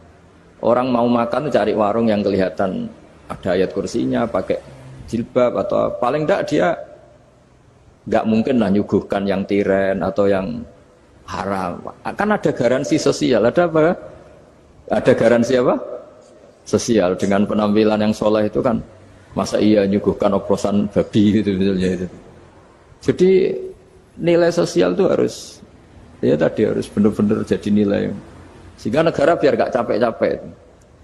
Polisi juga gak capek kan, karena tugasnya corong Jawa mau ngawat-ngawati tok, tapi sudah tidak perlu tegang karena kebaikan sudah jadi nilai apa? Bersama. Ya, ingat-ingat ya ayatnya tadi, wa'tamiru bainakum bima'ruf. Jadi kebaikan itu harus jadi nilai bersama. Iktimar itu menjadi urusan bersama. Makanya kalau kita rapat besar disebut apa? Muktamar. Muktamar itu urusan bersama. Ya tadi, imamnya sholat juga menopang Gojek karena nggak lama-lama nopang Grab, nopang Kernet, nopang penjaga Indomaret, penjaga bensin, pom bensin. Nah dia hanya punya waktu 5 menit terus imamnya baca Baqarah kan. Iya imamnya mursyid, mungkin dia tambah lama tambah dapat aplaus dari muhibbinnya, tapi makmumnya dia tambah lama tambah dapat penghormatan dari pecintanya, tapi kitanya wah khusyuk wali kan, dia dapat status naik lah, kita yang sudah tidak ikut jadi wali diganggu apa pekerjaannya. Kalau ada imam seperti itu sampai mufarokoh saja, niat ya Allah sampai sini saja saya makmum orang itu, silakan orang itu punya urusan sendiri dengan jenengan, ya sudah atau salib saja apa. Ya, itu boleh kalau dalam fikih namanya apa? Mufarokoh. Mufarokoh itu niat. Tapi kamu jangan langsung selonong mufarokoh, niat dulu. Pamit sama Allah bahwa sekarang mau mufarokoh. Ya, ya jadi sholat yang aneh kan, imamnya masih rukuk, kamu terus sujud, terus apa-apa selesai ya. Mungkin dalam pandangan itu orang lain ini maksudnya makmum gimana ini kok begini. Tapi sudahlah Allah Maha tahu. Insya Allah dimaklumi. Ya saya baca tentang Fatihah ya, karena sampean pasti sering baca Fatihah. Supaya apa sekaligus jadi jimat lah gitu. Jadi Kalau kamu sering di jalan-jalan yang mungkin sepi atau mungkin kan tidak semua teman Grab itu nasibnya bagus yang di Semarang Jogja. Mungkin yang di Kalimantan di Papua kan ada yang 10 kilo gak ketemu rumah, ya kan? Ya lihat di TV-TV itu kan kasihan kan. Sudah 10 kilo gak ketemu rumah, penumpangnya kuwekar preman tuh kan. Ini makan orang enggak kan gitu. Kan ujiannya dua. Kalau penumpangnya cantik itu ya kecoba syahwat, kalau preman takut. Jadi orang itu selalu ujian itu. Sing sedengan itu kan jarang orang itu. Jadi kalau penumpangnya perempuan cantik ujiannya itu syahwat, kalau preman ujiannya ketakutan. Kalau orang yang lemah bawa uang ujiannya kamu ingin garong. Jadi hidup itu memang semuanya ujian. Liyabluwakum ayyukum ahsanu amala. Makanya saya sering ditanya oleh teman-teman, Gus, nah ujiannya kenal wong wedok elek piye sama? Kenal wong ayu ujiannya syahwat, kenal wong elek ujiannya ngenyek, itu sama-sama dosa. Syahwat ya dosa, ngenyek juga dosa. Welek keriting untune metu ya dosa ngomong gitu. Kadang-kadang orang berpikir enak kancanan wong elek gak dosa. Kata siapa kancanan wong elek itu ya dosa karena bawaannya ngenyek. Ngenyek itu menyepelekan itu. Makanya saya itu ya nggak mau berteman sampean. Nanti kan bawaannya ngenyek atau seneng ya enggak tahu. Ya sudah ada takdir saja kalau ketemu ya tak ulang ngaji gitu. Tapi ini ngaji terakhir, setelah ini ngaji biasa aja, enggak usah resmi gini. Ngaji kok resmi aneh. Pokoknya nanti suatu saat kalau pandemi sudah berlalu saya akan ngaji Rebone, lalu ini ngaji. Ini ngaji yang kurang bagus karena ngatur kiai kurang berkah ini. Nanti tapi ya lumayan lah masih mau ngaji. Ngaji kok tanggal ini jam ini. Sekarang suatu saat kamu tak panggil, Mas Wahyu datang ke sini jam ini tidak mesti bisa. Mungkin pas ada acara apa, oh, maaf ke sini pas ngecek pas apa. Gitu. Jadi ya sudah tapi tak maafkan enggak apa-apa. Takdir ya. Tak bacakan supaya sampean tahu keramatnya bismillah. Nah, sebelum saya bacakan bismillah Fatihah tak beritahu tentang ilmu tafsirnya karena ini penting sekali. Fatihah itu dawuhnya Allah, tentu itu dawuhnya Allah. Saya ulang lagi itu kalamullah. Tapi yang sudah diberikan kesampaian ke kita semua. Sehingga seakan-akan itu menjadi dawuhnya kita ke Allah. Jangan salah loh ya. Fatihah itu dawuh Allah tapi sudah diberikan ke kita. Sehingga posisi kita itu yang punya itu. Nah kenapa ini perlu dijelaskan? Karena nanti ada kalimat iyyaka na'budu wa iyyaka nasta'in. Kalau itu masih kalam Allah, berarti Allah ngomong ke kamu, ngendikan ke kamu, kepadamu aku menyembah. Masa Allah menyembah kamu? Nah sehingga ilmu tafsir itu menyelesaikan itu dulu ya. Saya ulang lagi ya, sebelum sampean sering baca Fatihah, aku yakin ya sering baca. Tapi barokahnya tidak paham itu tidak pernah janggal. Enggak paham itu ya penting supaya tidak iskal, tidak janggal. Sebetulnya di kalimat itu ada yang janggal. Kalau Fatihah itu kalimatnya Allah atau kalam Allah, bagaimana dengan kata-kata iyyaka na'budu? Masa Allah ngendikan ke kita, kepadamu kami menyembah. Masa Allah menyembah kita? Maka penyelesaiannya secara ilmu tafsir gimana? Semua ulama mengatakan, bukan satu dua, semuanya mengatakan di Fatihah itu semuanya diberi kawalan kalimat. Saya ulang lagi ya, di Fatihah itu semuanya diberi awalan kalimat qulu, katakan wahai hambaku begini. Ya, katakan wahai hambaku begini. Nah, begini ini pelajaran dari Allah yang sudah diberikan ke kita. Terus kita mengatakan bismillahirrahmanirrahim, alhamdulillahirabbil, termasuk kita mengatakan iyyaka na'budu wa iyyaka nasta'in. Jangan bayangkan Allah ngendikan ke kita. Kalau Allah ngendikan kita berarti gini, hei Wahyu, ihdinas siratal mustaqim, tunjukkan saya jalan yang benar. Nah nanti kamu terus, ya Allah, Anda aja minta tolong saya minta tolong siapa kan? Jadi panjang kan? Ya, saya ulang lagi ya. Jadi itu di Ulumul Quran diterangkan gimana? Sebelum baca Fatihah, ya. Fatihah itu kalamullah, ngendikannya Allah, tapi yang sudah diajarkan ke kita dan sudah milik kita, sehingga kalimat itu menjadi milik kita. Tapi ya kalamullah, tetap kalamullah, tapi sudah menjadi milik kita. Sudah paham ya? Ya pinter nah. Ya, karena kalau tanpa penjelasan seperti ini, Anda akan iskal. Bagaimana Allah iskal itu janggal? Bagaimana Allah mengatakan iya karena butuh? Kan jadi aneh ya? Ya, jadi tak jelaskan secara ilmiah ya. Jadi kata ulama-ulama tafsir, ayat-ayat Quran seperti ini sebetulnya dimulai dari qulu apa? Meskipun enggak dilafatkan. Itu kan sama dengan qul huwallahu ahad Muhammad, katakan kalau Tuhan itu satu. Ya namanya Quran itu kan kalam Allah, membina nabinya, membina umatnya. Makanya dikatakan atau enggak, di sini tersembunyi kata qulu, katakan. Ya. Jadi ya ibarat apa itu? Kamu ngajari anak kamu lah. Le, panggil jenengan bapak kulo. Itu maksudnya anak itu, kalimat itu kalimat kamu, tapi kamu ajarkan ke anak kamu. Terus anak kamu bilang, Pak jenengan bapak kulo. Nah, ketika kamu mengatakan jenengan, bukan kamu mengatakan jenengan anakku, berarti anakmu itu bapakmu, kan lucu kan? Anak kamu ajari jenengan bapak kulo. Kamu, engkau, bapak saya. Terus anak kamu mengulang jenengan atau kamu bapak saya. Berarti itu kalimat yang kamu ajarkan, tapi sekarang sudah milik anak kamu. Kalau itu kalimat kamu kan lucu, masa anak kamu bilang bapak.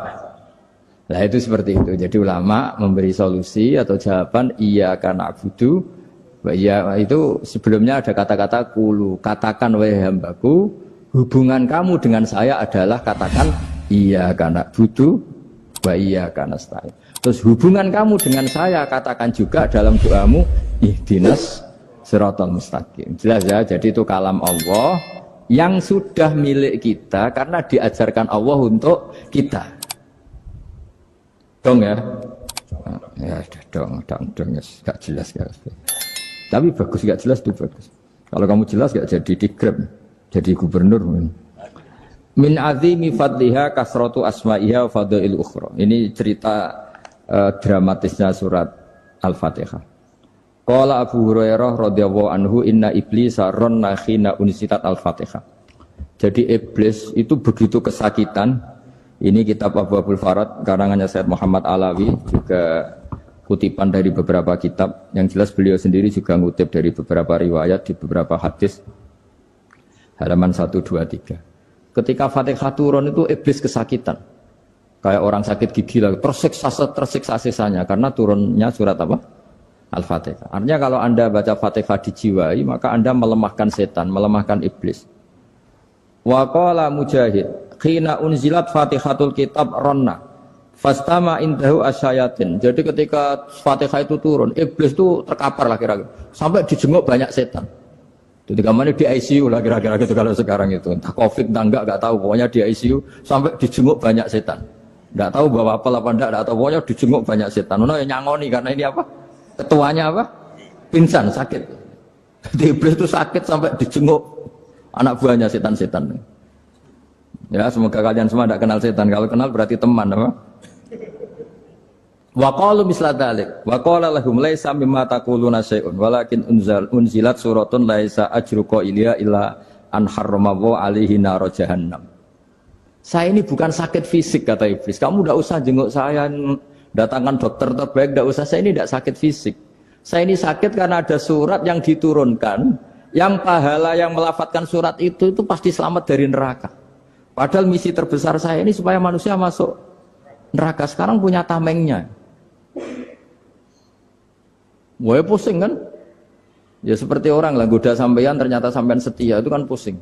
Nah ternyata tidak setia, itu yang akhirnya ribet kan itu. Jadi iblis itu cita-cita terbesarnya kan semua orang itu masuk neraka. Nah sekarang turun satu surat yang gara-gara surat itu siapapun yang baca dijamin selamat dari neraka. Jadi walakin unzilat suratun laisa ajru qailiha illa an harramallahu alaihi nar jahannam. Karena jadi dia shock lah, kalau orang di Jawa itu bilang shock. Aduh sial nasib saya ini umat nggak bisa saya goda lagi karena punya tamengnya tadi punya. Qad tolakaidukum wa makrukum. Rekayasa kalian sekarang itu tidak ada gunanya semua. Nah, ini alhamdulillah di Indonesia kelihatan kan banyak yang miskin, banyak yang susah. Tapi selagi mereka masih sholat, itu keinginan mencari halal itu masih tinggi. Kayak apa kita di tengah kota, jauh dari anak istri, jauh dari tetangga. Biasanya kalau orang jauh dari anak istri, tetangga kan sakar PDW. Tapi yang soleh masih banyak, sudah jauh dari keluarga tetap lurus. Loh kalau yang dekat lurus kan wajar konangan wong akeh kan. Ini sudah jauh masih lurus. Nah ini nggak lepas dari barokahnya surat apa? Surat Fatihah tadi. Jadi karena ada surat yang menjamin pelafalnya atau qailiha terbebas dari api neraka. Wa qalat as-sayatinu lahu is ayyusai'in ta'muruna ya maulana. Faqala lahum idhabu wajtahidu hatta tukhfilu qulubahum hatta la yaqulu hadhihi surah. Lalu kita gimana? Jari para setan gitu. Lalu kita gimana? Terus kata iblis, sudah bikin mereka lupa sehingga tidak baca lagi. Selagi masih baca kita pasti keok. Jadi kalau sampean sudah jarang baca Fatihah itu berarti sudah bagian dari kemenangan apa? Iblis. Jadi kalau sampean sudah jarang baca Fatihah itu berarti bagian dari kekalahan Anda, kemenangan iblis. Masih sering baca? Berapa kali? Terus apa lagi?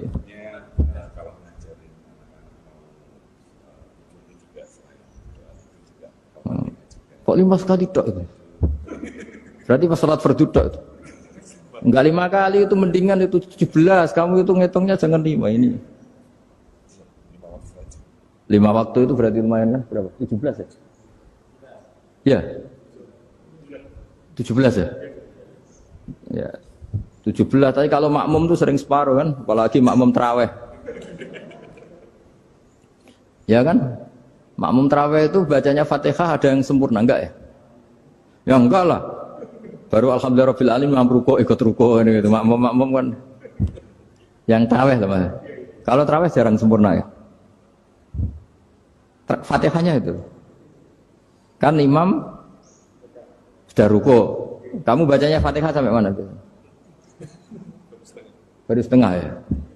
Ya paling pas tarawih aja kan enggak sempurna ya. Apalagi kalau imamnya sing kilat tuh, waduh malah. Nah, ketika Fatihah itu sebegitu keramatnya, sebegitu topnya, itu setan rapat, singkat cerita itu, yang tadi dipimpin oleh iblis yang sedang terkapar apa? Terus tadi obatnya nggak ada, cuma dia shock karena ada surat yang turun yang melafatkan itu pasti selamat dari apa? Neraka. Nah ini gimana saran Anda? Terus sarannya adalah bikin orang-orang itu lupa, tidak baca Fatihah. Nah ini rapatnya iblis. Idhabu wajtahidu hatta tufilu qulubahum hatta la yaqulu hadhihi surah. Kala yuksiru qira'ataha wa la yakunu lahum ajrun wa thawabun bal yakunu lahum adzabun wa iqabun.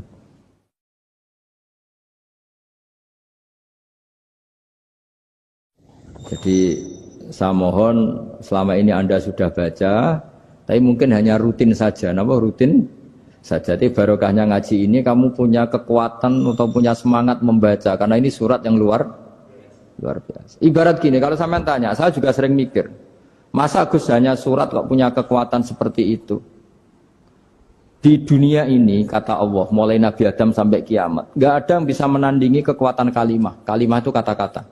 Nggak ada yang bisa menandingi kata-kata. Misalnya Anda nge-grab, berangkat istri cuek, berangkat cuek. Itu beda dengan ketika meskipun satu kalimat. Wes Pak, muga-muga dilindungi pangeran, mungkin jenengan selamat. Itu menjadi teduh dan semangatnya luar biasa karena kayak mendapat support. Jadi kira-kira kalimat itu hubungannya kita dengan Allah, Fatihah itu seperti itu. Kamu melafadzkan satu kata-kata yang dibenarkan langit bumi, dibenarkan aras, dibenarkan malaikat, dibenarkan semua penghuni di dunia ini. Sehingga itu efeknya luar biasa. Itu seperti gini ya, kamu cerai sama istri, terus nikah lagi katut babon. 10 tahun anak kamu dididik, ibunya benci kamu. Dan memang Anda layak dibenci. Duwidek. Dan sampai nggak pernah manggil kamu Pak. Suatu saat, kamu tentu rindu kan, ingin dipanggil Bapak oleh anak kamu. Suatu saat anak ini manggil kamu Pak E. Wah itu senengnya bukan main. Hanya sebuah kata-kata. Makanya kadang-kadang orang itu tanya sama kiai, ijazah lafadz ini gunanya apa sih? Itu ijazah-ijazah itu untaian kata-kata. Yang kata-kata ini dibenarkan langit dan bumi dan aras dan para malaikat sehingga efeknya itu luar. Nah ibarat seperti itulah. Kamu melafadzkan Fatihah itu melafadzkan kata-kata yang dibenarkan Allah dan Rasul dan semua malaikat, semua penghuni langit. Maka ini efeknya pasti luar. Nah di sini lah orang-orang dulu itu tahu keramatnya itu sehingga ketika melawan Belanda, melawan Jepang dulu itu kalimat-kalimat itu menjadi mantra yang luar biasa. Doa yang luar biasa. Tapi di era modern karena orang sudah tidak ngerti itu, dianggap itu mantra, jimat, khurafat, bid'ah, waduh ribet meneh malah. Sebetulnya tidak seperti itu. Memang kata-kata ini kekuatannya luar biasa. Sama kesakitan hati kamu juga karena itu. Ngojek wangilan. Lha Pak di bojo kok kowe gagah tok kere. Wah, iku seling terus. Padahal kalimat itu kan tidak melukai secara fisik, tapi apa kerjanya sesuk sarah-sarasen. Karena terus dengan pengadilan seperti itu kan, ngapain kerja demi perempuan yang seperti ini? Lagi-lagi kata-kata ini luar. Nah bayangkan kalau kata-kata itu adalah kalimat yang diajarkan Allah lewat Rasulnya, lewat malaikat Jibril. Kayak apa kekuatannya? Nah, kira-kira Fatihah itu gitu. Kalimat yang baik, kalimat thayyibah diajarkan oleh Allah dan Rasul, kayak apa kira-kira kekuatannya? Pasti luar biasa. Wong support yang dikatakan istri kita, anak kita aja luar biasa, apalagi ini support yang diajarkan Allah dan Rasul. Ya makanya saya mohon kalau baca Fatihah, baca kalimat-kalimat thayyibah ketika sholat itu dijiwai. Ya misalnya Rabbana lakal hamdu mil'us samawati wa mil'ul ardi wa mil'u ma syi'ta min syai'im. Engkau zat yang layak dipuji dan pujian ini memenuhi langit dan bumi. Karena kita tahu nggak ada sejengkal di alam raya ini kecuali di situ ada rahmat Allah. Misalnya kamu bisa lewat sampai rumah saya, kamu mungkin anggap biasa saja. Coba kalau ngalami likuifaksi, tahu-tahu bumi ini ambles, bisa ngelewati yang likuifaksi itu luar. Tanyakan orang pernah ngalami likuifaksi di Sulawesi, itu melihat bumi bisa diinjak gak ambles itu, wah luar. Dan sampean nggak ngalami itu sehingga lewat bumi ya biasa aja. Coba kalau ngalami seperti tidur, ya biasa aja. Coba kalau ada gempa, bahwa bumi tenang ini sudah nikmat yang luar biasa. Masa kamu ngakui nikmat nunggu digituin? Ya kan? Nah, makanya baca Fatihah dijiwai lah, bahwa ini kalimat yang luar biasa. Nah, saya teruskan. Warwa Muslimun fi sahihihi an Ibnu Abbas radhiyallahu anhuma annahu qala bainama Jibril alaihi salam qaidun dan Nabi itsami anaqidan min fawqi farafa'a ra'sahu faqala hadza babun minas sama futihal yawma lam yuftah qaddu ilal yaum fanazala minhu malakun faqala hadza malakun nazza ilal ardi wa lam yanzil qaddu ilal yauma fasallim waqal absyir binuraini qad uti tahuma lam yu'tahuma nabiyyun qablak Fatihatul kitab wa khawatimu suratil Baqarah. Jadi suatu saat Jibril ini jagongan kira-kira gitu sama Rasulullah. Tahu-tahu langit itu gemuruh. Karena langit gemuruh kata Jibril terus semuanya ngangkat kepala ke langit. Ini pintu langit baru ini dibuka, yang sebelumnya tidak pernah dibuka seperti ini. Turunlah malaikat, yang malaikat ini pun malaikat spesial, yang enggak malaikat murahan lah kira-kira gitu, yang nggak pernah turun ke bumi kecuali juga saat itu dengan penyambutan yang luar biasa, dengan semuanya tidak pernah terjadi hanya karena surat Fatihah. Jadi ini surat yang luar biasa, pengawalannya lewat malaikat yang spesial, nggak pernah turun di bumi kecuali saat itu, penyambutannya juga nggak pernah seperti itu, baru seperti itu. Jadi semuanya itu spesial. Nah, kenapa ini spesial? Karena di situ ada isi puja-puji kepada Allah Subhanahu wa ta'ala. Ada ikrar kita, alhamdulillah rabbil alamin, ar-rahmanir rahim. Ikrar ini penting. Kalau contoh paling gampang gitulah. Kamu punya istri selama ini cerewet terus. Suatu saat ngomong, "Pak, tak angen-angen rono wong lanang koyo sampeyan." Wah, itu langsung ndak ada lelaki sebaik engkau. Itu sampean senengnya Masya Allah. Karena ada ikrar dari seorang istri ke kamu. Nah bayangkan kalau ikrar kita sebagai hamba diakui oleh Allah Subhanahu, maka ikrar ini akan dicatat sebagai kebaikan kita yang kita panen nanti di akhirat. Karena ada ikrar. Kita ikrar bahwa alhamdulillah rabbil alamin, kita ikrar ar-rahmanir rahim, kita ikrar maliki yaumiddin, kita ikrar iyyaka na'budu wa iyyaka nasta'in. Sampean misalnya jadi orang Indonesia, ketemu orang Indonesia yang makmur di Jerman, terus lupa Indonesia. Kamu orang Indonesia? Enggak, saya enggak orang Indonesia. Mangkel gak kira-kira? Mangkel. Karena salah ikrar kan gitu. Ya, jadi saya mohon jangan anggap kalimat itu hal yang biasa, tapi luar biasa. Nggih, ngoten mawon. Assalamualaikum warahmatullahi wabarakatuh.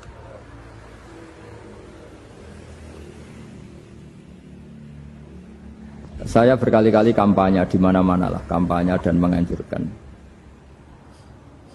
Di antara catatan dalam Suhufi Ibrahim wa Musa kan ada kan di Quran itu yang dinamakan lampiran-lampiran wasiatnya Nabi Ibrahim dan Nabi apa? Musa. Itu di antara catatannya begini. Orang yang punya akal itu adalah orang yang bisa menikmati sesuatu yang baik. Misalnya gini, contoh gampang gini. Kamu punya anak pertama atau punya anak yang masih kecil. Itu gendong tuh senangnya bukan main. Melihat anak sehat tuh senangnya bukan main. Mungkin saat itu banyak orang yang sedang maksiat dengan perempuan nakal atau dengan teman-teman nakalnya. Yang nganggap seperti itu tidak nikmat. Tapi andaikan ini ditimbang ya ditimbang. Yang maksiat tulan, misalnya paling ukuran bahagianya itu 70%. Tapi yang ini, yang nimang anak baru lahir atau masih kecil, corong Jawa ngeloni anak, bisa saja bahagianya itu sampai 100%. Artinya selama ini kesalahan kita adalah nganggap maksiat itu pasti menyenangkan dan taat itu tidak menyenangkan. Makanya saya berkali-kali fatwa, untuk melawan kenikmatan maksiat, orang harus terbiasa menikmati taat, menikmati kebaikan. Jangan kira kita nimang istri nikmat, nimang anak nikmat, ketemu teman yang lama tidak ketemu juga nikmat. Artinya kita akan melewati berjam-jam untuk jagungan sama teman, sama anak, sama istri.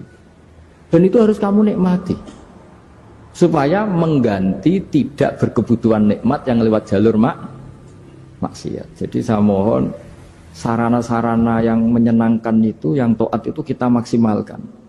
Makanya bapak saya itu sering pesen, kowe nak ngaji sing guyon, sing seneng.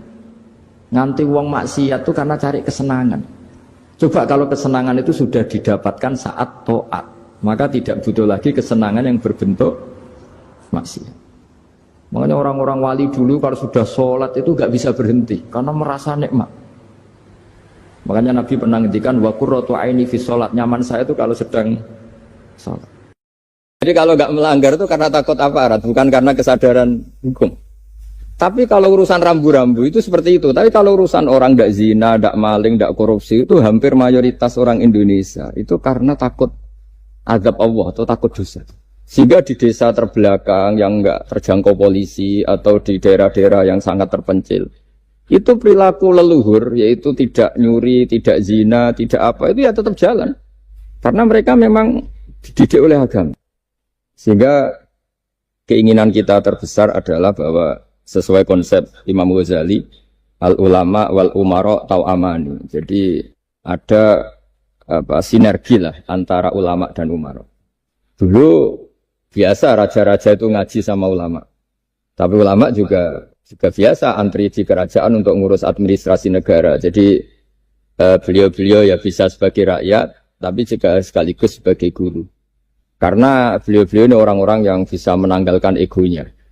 Lalu kenapa kerajaan dulu itu begitu kuat? Ada contoh paling populer dalam mengelola negara, yaitu Umar bin Khattab. Itu Sayyidina Umar bin Khattab. Itu bajunya, jubahnya itu ada 12 jahitan, saking jeleknya.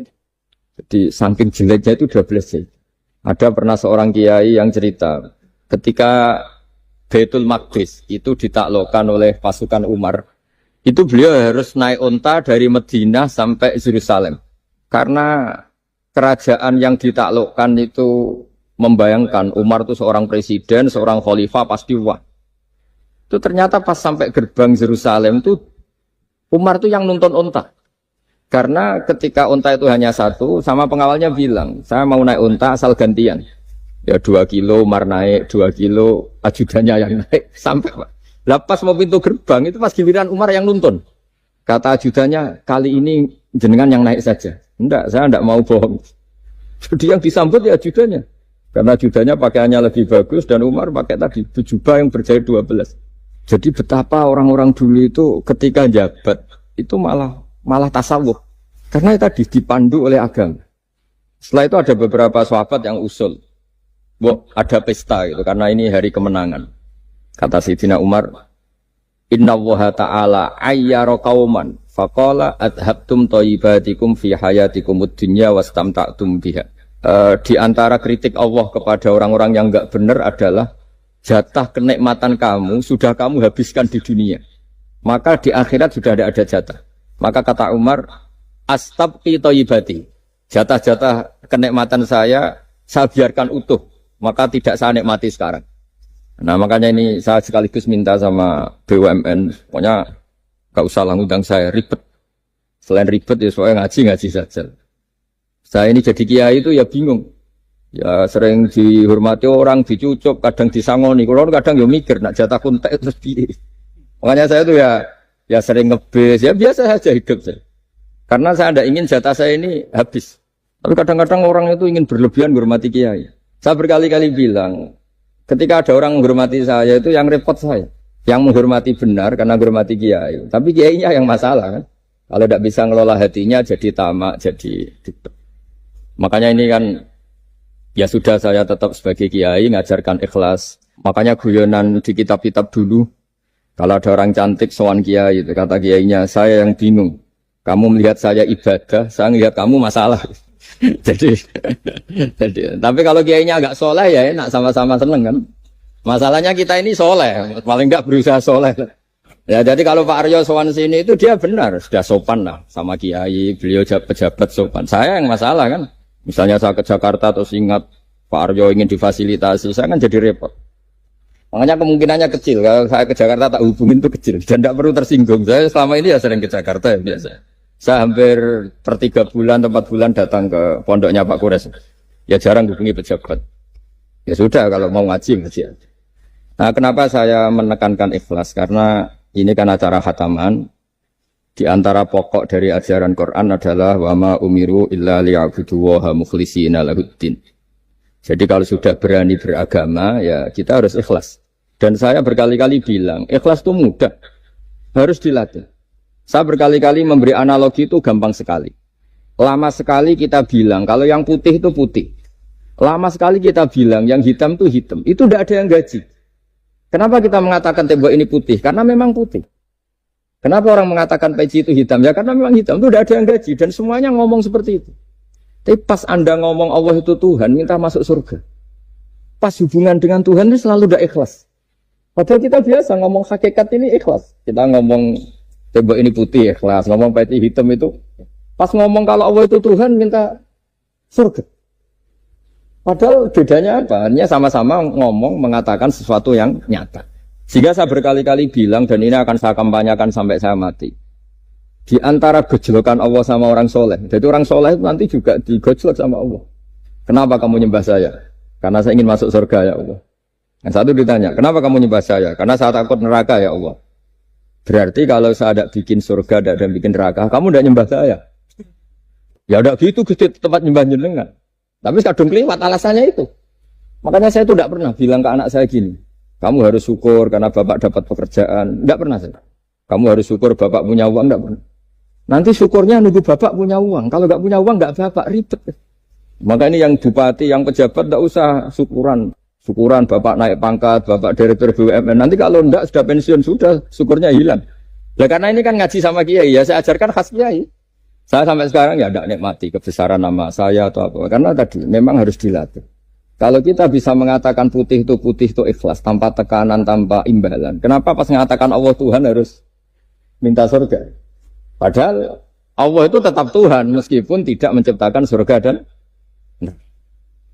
nah dari pemahaman seperti ini, para mufassir itu tahu kualitas kalimat fattaquni ya ulil albab. Takutlah kepada saya. Jadi kualitas kata fattaqun naro sama fattaquni itu bagi orang-orang hakikat lebih takut kalimat fattaquni. Kata orang-orang tasawuf neraka itu nanti, itu pun kita tidak mesti masuk. Tapi kalau Allah sekarang pun sudah ada. Jadi kalau cara berpikir orang tasawuf gini, ini karena Pak Bima mesti gak pernah belajar tasawuf, karena belajarnya nyari uang. Gitu. Makanya ini tak ajari cari tasawuf. Tadi sudah tak gojlok. Harus ngapalkan Quran. Gitu. Kalau cara berpikir tasawuf itu gini, surga dan neraka itu muajalah, itu nanti. Kamu nyembah Allah ingin masuk surga. Takut menghindari maksiat atau takut sehingga tidak maksiat karena takut neraka. Dan surga itu simbol ridhonya. Neraka simbol bencinya, suktunya Allah. Terus kata orang-orang tasawuf cara berpikir, Allah itu sudah ada sekarang. Mulai dulu sampai sekarang Allah sudah ada. Kalau Allah sudah ada, berarti Allah sekarang ya bisa berstatus ridho ke kamu atau berstatus benci ke kamu. Kenapa takutnya nanti? Wong Allahnya sekarang kok takutnya? Ya sekarang juga. Kamu harus amal tuh nakdan. Nakdan tuh cash. Allahnya ada sekarang, ya ibadahnya harus ada sekarang. Makanya kata orang-orang tasawuf, andaikan Allah tidak bikin surga atau neraka, ya saya tetap nyembah karena surga itu simbol ridhonya. Bahwa surga itu nyata ada, ya nyata ada. Dengan segala fasilitasnya itu nyata ada. Tapi bahwa surga itu tetap kamu masuk surga karena cari ridhonya Allah. Kalau Allahnya sudah ada, berarti ridhonya sekarang sudah ada. Harus kamu cari sekarang, jangan nanti. Sehingga kadang-kadang orang yang ingin masuk surga itu ya kelasnya kelas amatir. Masyhur itu. Ada seorang wali masuk surga ketemu Allah ditanya. Karena wali ini biasa mensafaati murid-muridnya. Ya Allah, kenapa murid-murid saya tidak kelihatan sowan jenengan?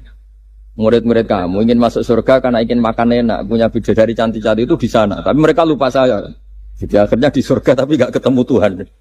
Karena inginnya ya sudah trauma punya istri jelek, cerewet. Banyak loh orang yang masuk surga itu yang agak kacau. Enak sudah surga. Nanti di sana nggak usah sholat, nggak usah puasa. Jadi sholat yang sekarang nggak ada problem.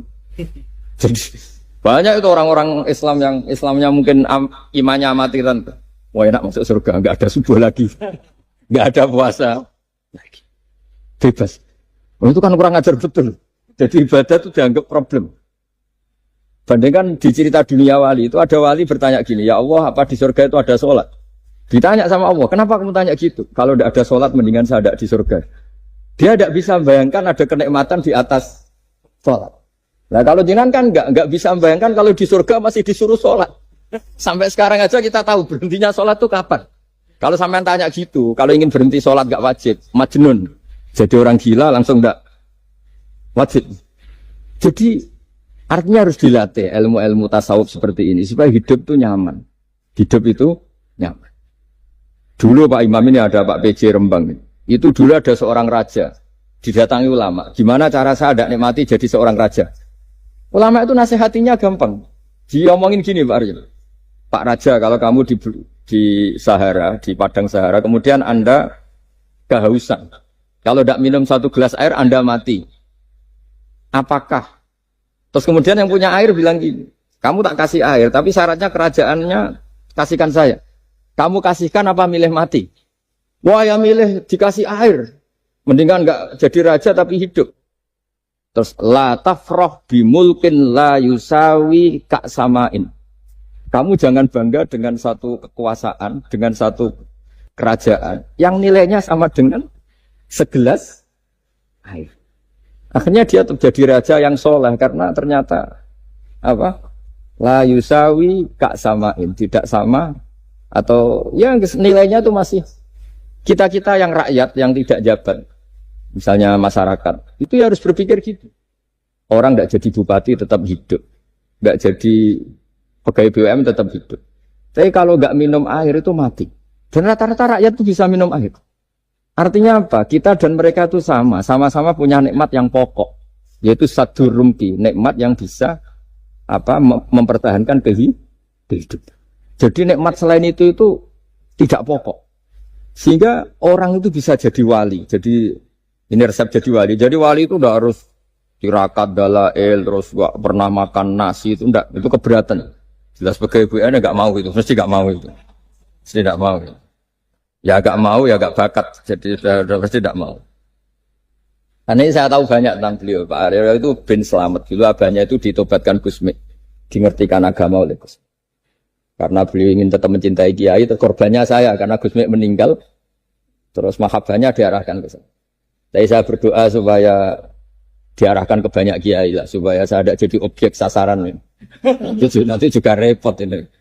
Saya itu sering disewani orang dari Kalimantan, Sulawesi, saya ingin idolakan jenengan, saya ingin dekat dengan jangan. Ya sudah lah, pakai kiai lokal di sana aja. Jadi sampai tidak ganggu saya, terus kiai lokal di sana juga tidak mahjub oleh saya. Kata saya. Saya teruskan. Jadi dulu para raja itu dilatih oleh ulama, termasuk dilatih begitu.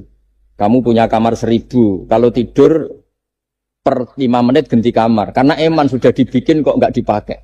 Nggak juga, punya kamar 1000 yang dipakai hanya satu. Ngapain punya 1000 yang dipakai hanya? Punya baju satu lemari, yang dipakai hanya satu. Apa mentang-mentang bajunya 5 terus pakai rangkepan sampai 5. Punya mobil 5 yang dipakai ya. Jadi orang dulu itu dilatih sebegitu. Sehingga dulu itu tidak ada raja kecuali punya penasehat. Zaman belum Islam ada resi, kalau setelah Islam ada ulama. Sehingga mereka bisa menertawakan kerajaan. Maksudnya dianggap biasa. Ada seorang raja ditanya ulama, khas seorang raja itu apa? Merintah tidak bisa diperintah. Terus si ulama ini tiap pagi itu datang ke atas gunung, cari tempat paling tinggi terus mutola'ah kitab. Setelah mutola'ah kitab ya wasik ya. Kayak saya kalau belajar ya asik. Ngalang-ngalain jagungan sama pakai BUMN kalau saya sudah belajar. Terus dia bilang, enaknya apa jadi raja? Saya di sini nggak ada yang memerintahkan saya. Berarti saya dengan raja sama. Dan kelebihan saya juga tidak ada yang ganggu. Kalau raja masih banyak yang ganggu. Artinya bisa mengolah. Kalau sekarang enggak. Banyak kiai yang melihat pejabat itu kayak gimana. Wong kok mulyane ngono. Buka pintu aja enggak pernah. Mulyane kayak gitu. Yang jenis ini dia rugi. Sudah iri. Enggak punya kenikmatan sendiri. Ulama dulu itu bisa mengelola kenikmatannya sendiri. Dengan cara seperti itu. Makanya masyhur Sayyidina Ali itu kalau malam. Itu diantara sebab beliau tambah dekat sama Allah. Itu diantara wiridannya itu bukan kayak wiridan kita itu enggak. Wiridannya begini. Ya Allah, kafani izzan an takuna li robban wa kafani fakhran an akuna laka abdan. Saya sebagai manusia ini sudah sempurna. Punya Tuhan engkau. Tuhan yang maha dahsyat, maha top. Kayak apa nyesalnya saya kalau punya Tuhan yang hanya sebuah batu. Hanya pahatan batu. Atau Tuhan yang mati, atau Tuhan yang kelaparan. Wa kafani fakhran an akuna laka abdan. Dan saya ini bangga karena jadi hambamu. Jadi orang dulu itu nyembah Allah itu tidak harus dengan kalimat subhanallah akbar. Tapi punya kesimpulan yang menjadikan mereka ini nyaman dengan Allah.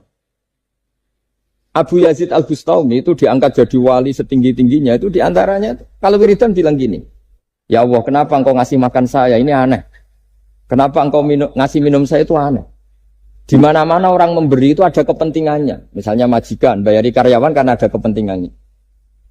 Malah kalau di fikih itu agak absurd. Fikih itu hubungan suami istri itu agak kacau kalau dalam fikih. Lelaki itu tidak wajib nafkah istrinya kalau tidak ngasih. Jadi kayak agak-agak transaksi. Dan istrinya punya hak nggak mau diajak kalau nggak dikasih nafkah. Jadi makanya dulu Mbah Mun itu kalau ngajar saya fikih itu ngajari wong perhitungan. Maksudnya wong ambek bojo kok perhitungan. Tapi di mana-mana hubungannya orang tuh begitu. Wong kenal kiai, nak orang loro kiai diatur ngene iki ora marem. Singkat cerita Bu Yazid itu, ya Allah engkau zat yang luar biasa. Engkau tidak butuh saya tapi ngasih saya. Ini fenomena aneh. Di mana-mana orang ngasih itu ada kepentingannya, apalagi pilkada. Wah, itu tambah banyak kepentingan. Artinya dia bisa mensifati Allah dengan cara yang enggak kebayang orang lain. Allah itu tidak butuh kita. Tanpa kita sudah jadi Tuhan, tapi ngasih kita. Apa ya Allah alasan kau mengasihi saya? Engkau tidak butuh saya. Di mana-mana orang ngasih itu kan karena butuh. Misalnya kamu ngasih anak. Apapun alasan ikhlas Anda ini karena nyaman. Anak ini menjadi hiburan. Tetap seneng ya. Ada unsur kamu itu dapat timbal balik. Setidaknya seneng. Atau ngasih rival politik kamu. Setidaknya ya karena safety lah kata tadi Pak Ari. Bergabung tak teman-teman. Pokoknya ada kepentingan. Tapi Allah ini zat yang nggak punya kepentingan. Kemudian tetap ngasih. Dari situ terus dia punya cara mencintai Allah. Jadi wali-wali dulu itu punya cara untuk mencintai Allah. Dengan cara seperti itu. Makanya ada wali yang nangani orang-orang macam-macam. Kayak Gusme itu masyhur, beliau nangani orang fasik, orang macam-macam. Dulu itu ya ada seorang wali itu jadi wali karena beli narkoba. Tapi bukan untuk diminum, untuk dimusnahkan. Tapi kalau sekarang nggak mungkin karena narkoba harganya sudah miliaran, triliunan. Kalau dulu mungkin. Jadi ceritanya itu kampung dulu kan terpisah-pisah oleh gunung, oleh apa. Singkat cerita si wali ini setiap ada bandar narkoba dulu pakai homer. Homer kalau dulu arak. Dibeli sama dia. Dibeli setelah agennya pergi dilarungkan pokoknya dibuang. Begitu terus. Suatu saat si pengedar narkoba ini heran. Kampung situ itu selalu tak kirimin homer kok gak ada yang mabuk. Tapi dibayar cash. Malah si orang ini meninggal wangi. Ternyata dia tidak ingin kampungnya itu mabuk. Sehingga dicegat di jalan supaya Homer ini tidak sampai ke kampung. Nah, sekarang kan tidak mungkin narkoba semahal itu. Tapi apapun itu, kembali ke ulama dan umaro. Alhamdulillah di Indonesia itu, ulama yang mati-matian supaya generasinya tidak terlibat narkoba. Dengan cara ditakutkan neraka. Umaro juga melakukan itu dengan cara ditakutkan penjara. Ini yang kita sama-sama ulama wal umaro apa? Tahu aman. Kita kerjasama dengan kapasitas masing-masing. Jadi penting sekali ngaji seperti ini supaya kita tahu bahwa khazanah-khazanah kita tentang dekat sama Allah itu macam-macam. Ini khusus ijazah ini sama Pak Bima, Pak Arya itu. Dulu Kiai Hamid Pasuruan terkenal wali.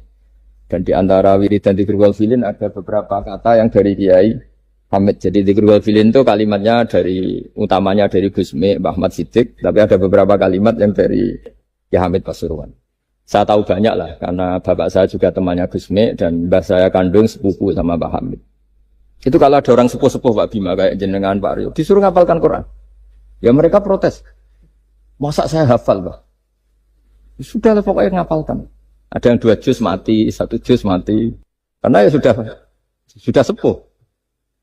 Suatu saat ada ulama yang tanya, kenapa Pak Hamid? Biar kamu dalam perjalanan di dunia tercatat ini bercita-cita hafal Quran. Sehingga kalau mati berstatus man salaka thoriqan yaltamisu fihi ilman sahalallahu lahu thoriqan ilal jannah. Orang yang mati berorientasi ingin ngaji. Tapi kalau kamu tidak punya orientasi ngaji kan di otak kita andaikan direkam Allah. Loh, coba hati kita andaikan direkam Allah.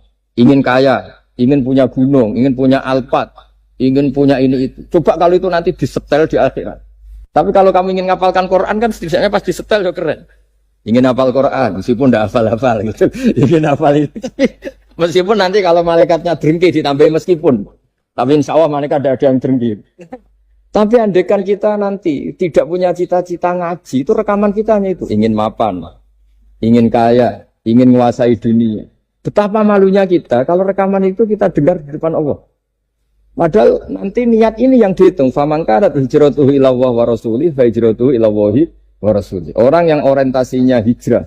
Hijrah itu meninggalkan yang buruk menuju yang lebih baik. Hanya untuk Allah dan Rasul, maka ya dihitung ke sana. Jadi misalnya Pak Bima, Pak Aryo ngapalkan Quran, hafal-hafalnya. Tapi berarti perjalanannya ini mencari ridhonya Allah, itu ditulis. Tapi kalau kita orientasinya ingin mapan, ingin sejahtera, ya ditulis. Ini ingin punya rumah 2, ingin punya rumah di berbagai provinsi. Ini coba kalau itu nanti direkam. Terus ditanya Allah, inginnya kamu apa sih di dunia? Dan itu bisa menjadi status kita. Ngeri kan? Kita ketemu Allah dengan status tidak pencari Allah dan Rasul, tapi pencari kemapan. Itu cara Mbah Hamid untuk mendidik supaya orang itu orientasinya kepada Allah dan Rasul. Disuruh ngapalkan. Ini Pak Aryo cerita, bapaknya hanya disuruh ngapalkan apa? Rabbana dalam urusan. Itu semalam enggak hafal. Dan alhamdulillah enggak hafalnya ditiru anaknya. Susahnya kemarin pas ngaji sama saya di kamar saya, saya punya kantor di depan rumah saya. Ya enggak hafal. Benar-benar konsisten. Jadi dulu bapaknya itu ketemu Gusme di hotel, dia ajarin semalam enggak hafal. Akhirnya hafal lagi. Ya, tapi nunggu sekian tahun mungkin. Jadi yang penting, jadi ulama dulu itu pinter cara menuntun umat menuju Allah dan Rasul. Diajarin. Akhirnya ada dzikrul ghafilin. Penting orang itu menuju Allah dan Rasul. Setidaknya kalau direkam itu nanti saya ingin ya Allah dapat ridhomu. Kalau malam ilahi anta matlubi. Apa ilahi anta maqsudi wa ridhoka matlub. Meskipun semalam hanya dilafatkan sekali, tidaknya Allah mencatat, ya Allah engkau yang kami cari, ridhomu yang kami cari. Kalimat itu kalau terulang-ulang itu menjadi mental dan lama-lama jadi status. Daripada sebelum tidur, kapan ya sugih. Dari Pak Bima, kapan gak jadi anak buah. Engkau nanti yang menteri ya mikir, semoga gak kena reshuffle. Gitu terus pikirannya. Nah ini kan, kalau ngaji saya menyinggung, yang salah tidak saya, sing ngongkor ngaji sopo. Saya makanya saya santai saja. Sampai kecewa malah bagus karena tidak ngel-ngelo saya lagi. Saya dalam hal ini itu anut mazhabnya Imam Syafi'i. Imam Syafi'i itu saya punya kitab namanya Diwanus Syafi'i. Itu kalau orang tidak senang itu paling bagus menurut saya. Pak Imam Syafi'i separuh kampung tidak senang jenengan. Ya bagus lah. Kalau nggak senang tidak akan utang duit, nggak pinjam mobil. Wong nggak seneng itu kan nggak mungkin pinjam uang. Saya pernah ketemu seorang bupati cerita ini, nggak perlu saya sebut, bupati aktif. Setelah saya cerita ini, terus Gus saya ingin ketemu jenengan empat mata. Setelah ketemu saya lucu. Saya akan cerita. Di antara wasiat bapak saya itu unik banget. Ngelola wong gedeng gue enak. Sing ribet itu ngelola wong seneng. Jadi ngelola orang benci itu mudah. Yang ribet itu ngelola orang seneng. Itu mahal sekali. Itu dulu saya tidak paham. Barang kenal wong seneng ngel-ngel no. Nah sing ra seneng kan sudah selesai. Akhirnya Imam Syafi'i kan separuh kampung ini tidak seneng jenengan. Ya bagus. Mereka tidak akan utang saya, minta tolong saya. Artinya orang dulu itu jadi yang seneng dikelola untuk teman kebaikan, yang nggak seneng dianggap menjadi harga itu murah. Singkat cerita terus bupati ini datang ke saya cerita. Yang jelas gak bupati Rembang, ada cerita di bawah beduk cerita. Iya Gus. Rival politik saya ketika saya kalahkan itu selesai. Tapi mitra politik nanti saya kira berper. Jadi orang dulu itu segampang itu ngelola kehidupan. Artinya yang seneng ya penting kita butuh mitra. Yang gedeng ya nggak apa-apa lah. Barokahnya gedeng itu nggak ganggu Anda kan. Asal sing gedeng aja dukun santet ribet itu kalau nanti. Ketika Imam Syafi'i diceritain orang yang tadi nyium tangan jenengan, yang sama jenengan diluk hormat, di luar itu memaki-maki jenengan. Kata Imam Syafi'i, bagus lah. Berarti saya wibawa, di depan saya tidak berani. Jadi beliau seenteng itu melihat dunia. Jadi orang dulu itu, makanya mereka gampang jadi wali, karena radhiyallahu anhum wa radu. Jadi orang yang melihat Allah itu sudah ridho, ya sudah. Nabi Musa itu kekasih Allah, kalimullah.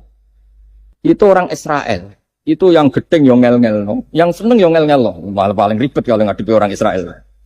Singkat cerita Nabi Musa itu bilang gini, ya Allah, kasih saya ijazah, yang dengan ijazah itu orang terbungkam semua, tidak bisa ngeritik saya, tidak bisa mencibir saya, tidak bisa ngata-ngatain saya. Jawabnya Allah itu lucu. Ya Musa, hadza syai'un lam asna'hu li nafsi, fa kaifa asna'hu bika. Aku pangeran sing salah paham akeh, pemen aku wis mau nabi. Aku iku pangeran sing salah paham mbek aku akeh. Jadi saya ini Tuhan. Yang cara pandang tentang saya keliru itu saja banyak, apalagi kamu. Mestinya saya yang terbebas dari disalahkan. Padahal Nabi Musa itu pangeran, darani dhe anak dhe bojo, ana sing darani aku fakir, ana sing darani aku kikir, macam-macam. Orang Yahudi itu kalau rezekinya baru sempit itu bilang ini Tuhan kikir sekali. Sampai Allah qala alladziina qalu innallaha fakir. Pejabat juga gitu, kalau salah kebijakan juga dihujat. Ini tidak mensejahterakan rakyat. Itu kalau lapor Allah jawabannya gitu, kamu pejabat salah paham ribet, saya Tuhan saja disalahpahami. Jadi orang dulu itu segampang itu ngelola hubungan dekat dengan Allah. Jadi pakai rasa. Jika Kiai Hamid Pasuruan itu ngijazai orang-orang sepuh, ada yang dikasih wiridan, disuruh ngafalkan nggak hafal. Tadi nanti misalnya mati kok belum hafal, statusnya ini penghafal wiridan kan bagus. Daripada ngapalkan saya ingin punya rumah kayak yang di Singapura, berarti Anda menghafalkan bentuknya, pernak-perniknya. Bila perlu Anda menghafalkan nomor arsiteknya siapa. Masa Anda hafal tentang cari ridhonya Allah, hafal bangunan milik orang lain dan bayangkan punya. Kalau Anda mati pas seperti itu, berarti tujuan kamu ya untuk seperti itu. Itu famangka ada hijratu ila dunya yusibuha awimro'atin yang kihuha fa hijratu ila ma hajara ilaih. Jadi nanti kita mati itu distatuskan sesuai komitmen kita ingin apa. Itu status kita. Berarti kalau kita ingin punya rumah mewah kayak yang di Singapura, kayak yang di Amerika, kayak di Eropa, itu terekam di otak kita. Terus kita ngapalkan arsiteknya namanya siapa, itu di rumah mana. Terus kita ngenangan ada arsitek yang kita bawa ke sana supaya niru.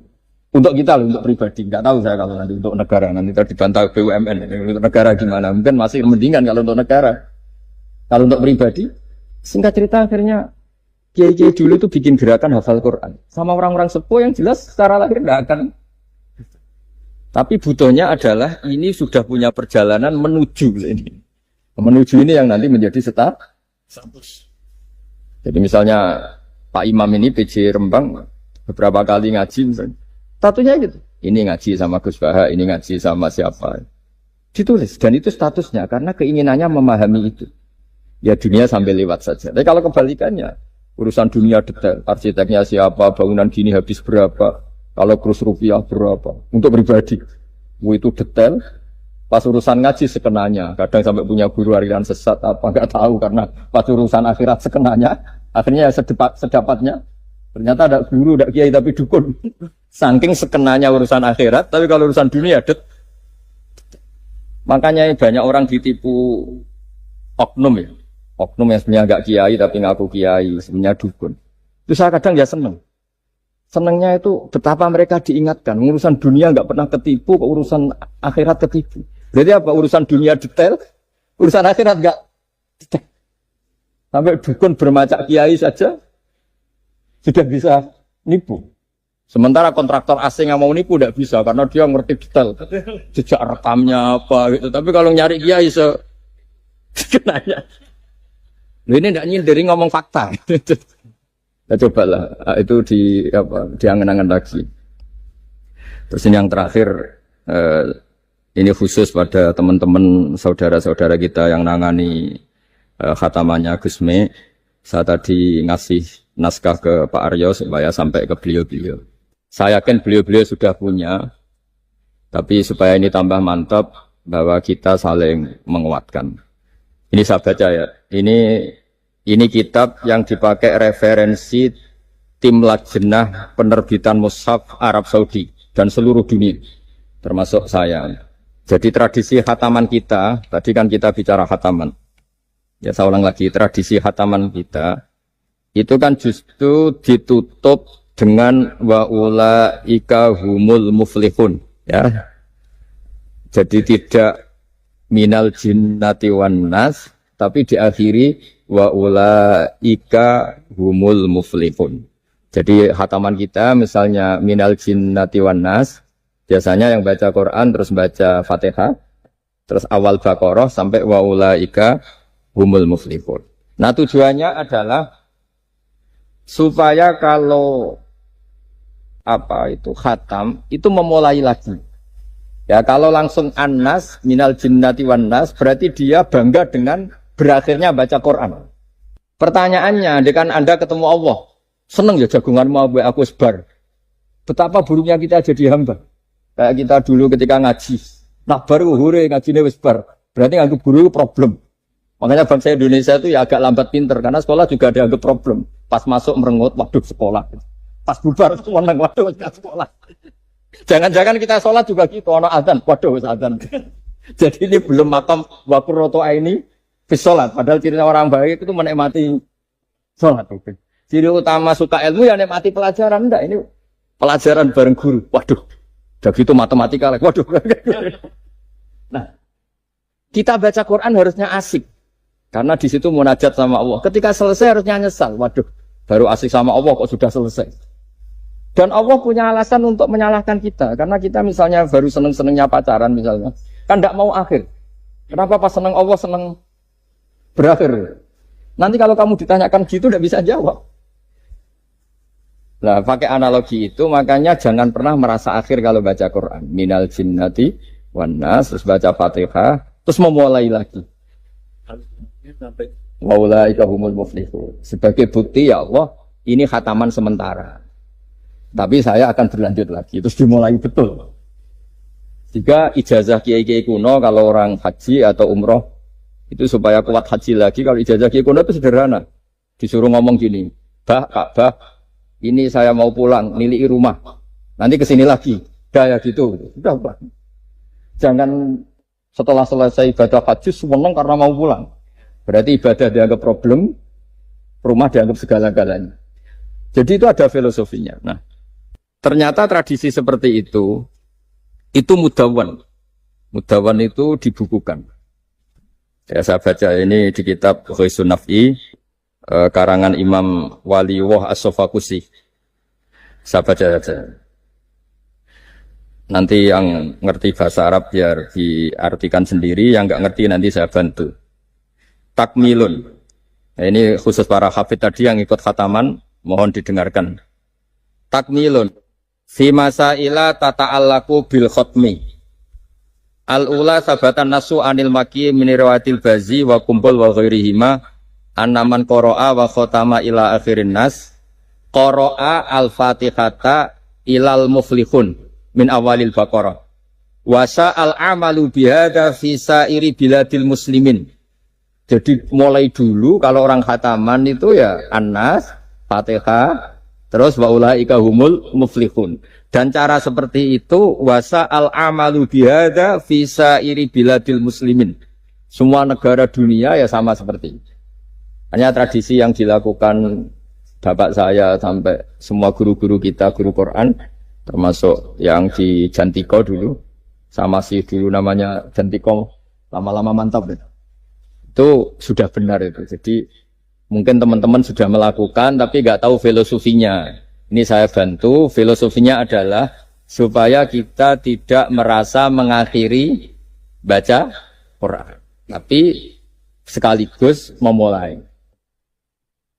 Kalau nak kue niat ngakhiri tenan itu seakan-akan kan baca Quran itu problem. Terus ketika berakhir kita senang. Sholat juga gitu Pak Imam.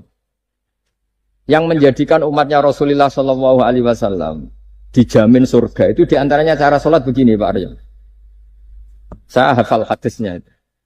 Absyiru ya ma'syaral muslimin. Ini kata Rasulullah. Hari ini Jibril muncul dan memberi satu pengumuman yang sangat menggembirakan. Apa itu? Umatku berstatus, ya ini kata malaikat Jibril. Umatku berstatus, mereka itu fa'alu faridotan wantadoru ukhra. Melakukan satu fardu selesai atau addu faridotan wantadoru ukhra. Jadi misalnya tadi saya sholat subuh. Status saya ditulis oleh malaikat Jibril. Bak tadi sholat subuh. Dan ketika saya ditanya, Hak kok jauh urip sampai jam 10, jam 11. Ngenteni habis sholat duhur. Ketika sholat duhur selesai, orientasi saya ngenteni sholat. Gitu terus. Sehingga statusnya umatnya Nabi adalah addu faridotan wantadzoru ukhra. Komitmennya adalah melakukan satu fardu dan menunggu yang lain. Berarti kita dihimpit di dua kebaikan. Kebaikan sudah kita lakukan dan kebaikan yang lain kita cita. Kita sekarang ngasih anak yatim. Di hati kita juga ingin mengasih lagi. Ngasih orang miskin juga gitu. Begitu juga kebaikan-kebaikan yang lain. Sehingga kita dihimpit di dua apa? Kebaikan. Kebaikan yang kita lakukan dan kebaikan yang kita angankan ya, atau kita cita-cita. Ya sudah begitu. Sehingga dengan cara seperti itu orang Islam itu nyaman. Bayangkan kalau kita berstatus punya rumah dan punya rumah lagi. Ingin punya mobil lagi. Berarti satu sih minat dunia wa ilat dunia. Minat dunia ilat dunia. Itu kalau pas mati, pas khayalnya begitu. Allah posisinya di mana? Ya ini sudah siap ya, setor ya, Ataman. Siap. Siap. Siap Pak Gaya. Ya, siap. Sampai berapa juz rencana? 30. Sampai 30 juz apa juz 30? Juz 30 dulu. Jadi sampai segitunya guru-guru kita memandu, makanya terus dilatih zikrul ghafilin, dilatih apa supaya kalau kita biasa pergi kembali misalnya, rombongan kembali, mungkin kita istighfar. Buat sekali-kali rombongan datangin khataman Quran, datangin acara-acara sehingga ada perbandingan. Nah, setidaknya saat kita salah itu tidak status, tapi zallah bawaan manusia. Tapi status kita adalah faman kana hijratuhu ila Allahi wa rasulih fa hijratuhu ila Allahi wa rasulih. Nah, kemudian kenapa itu menjadi perilaku masif di seluruh dunia? Kalau khataman justru ditutup oleh awal Baqarah. Kan agak aneh khataman kok ditutup dengan permukaan atau permulaan. Ya. Itu terus beliau ini di beberapa kitab diterangkan anna rajulan qala ya Rasulullah ayul a'mali afdalu. Amal terbaik itu apa ya Rasulullah? Qal alaika bil halil murtahil. Terus wa ma halul murtahil? Qal sahibul Qur'ani kullama khalla irtahala. Amal terbaik itu adalah amal setelah selesai ingin melakukan lagi. Apa itu? Orang yang menghafalkan Quran atau membaca Quran atau khataman Quran setelah selesai langsung dimulai lagi. Nah, ini di sini diartikan kullama faragha min khutmatin syara'a fi ukhra. Jadi satu khataman selesai kemudian lanjut lagi. Ya kan kalau kita misalnya orang kaya ke Singapura wisata kan langsung mungkin sudah punya brosur lagi, mungkin mau ke New Zealand atau apa. Kenapa pas urusan khataman enggak itu? Jadi manusia itu yang benar gitu. Jadi ya kira-kira gitu. Jadi Ini teman-teman yang sedang khataman, bahwa perilaku Anda sudah benar. Memang mulai dulu zaman Rasulullah SAW sampai sekarang, memang justru khataman itu ditutup dengan wa ulaika humul muflihun sebagai bentuk komitmen kita bahwa kita ingin memulai. Bukan berakhir di situ. Saya kira demikian. Assalamualaikum warahmatullahi wabarakatuh.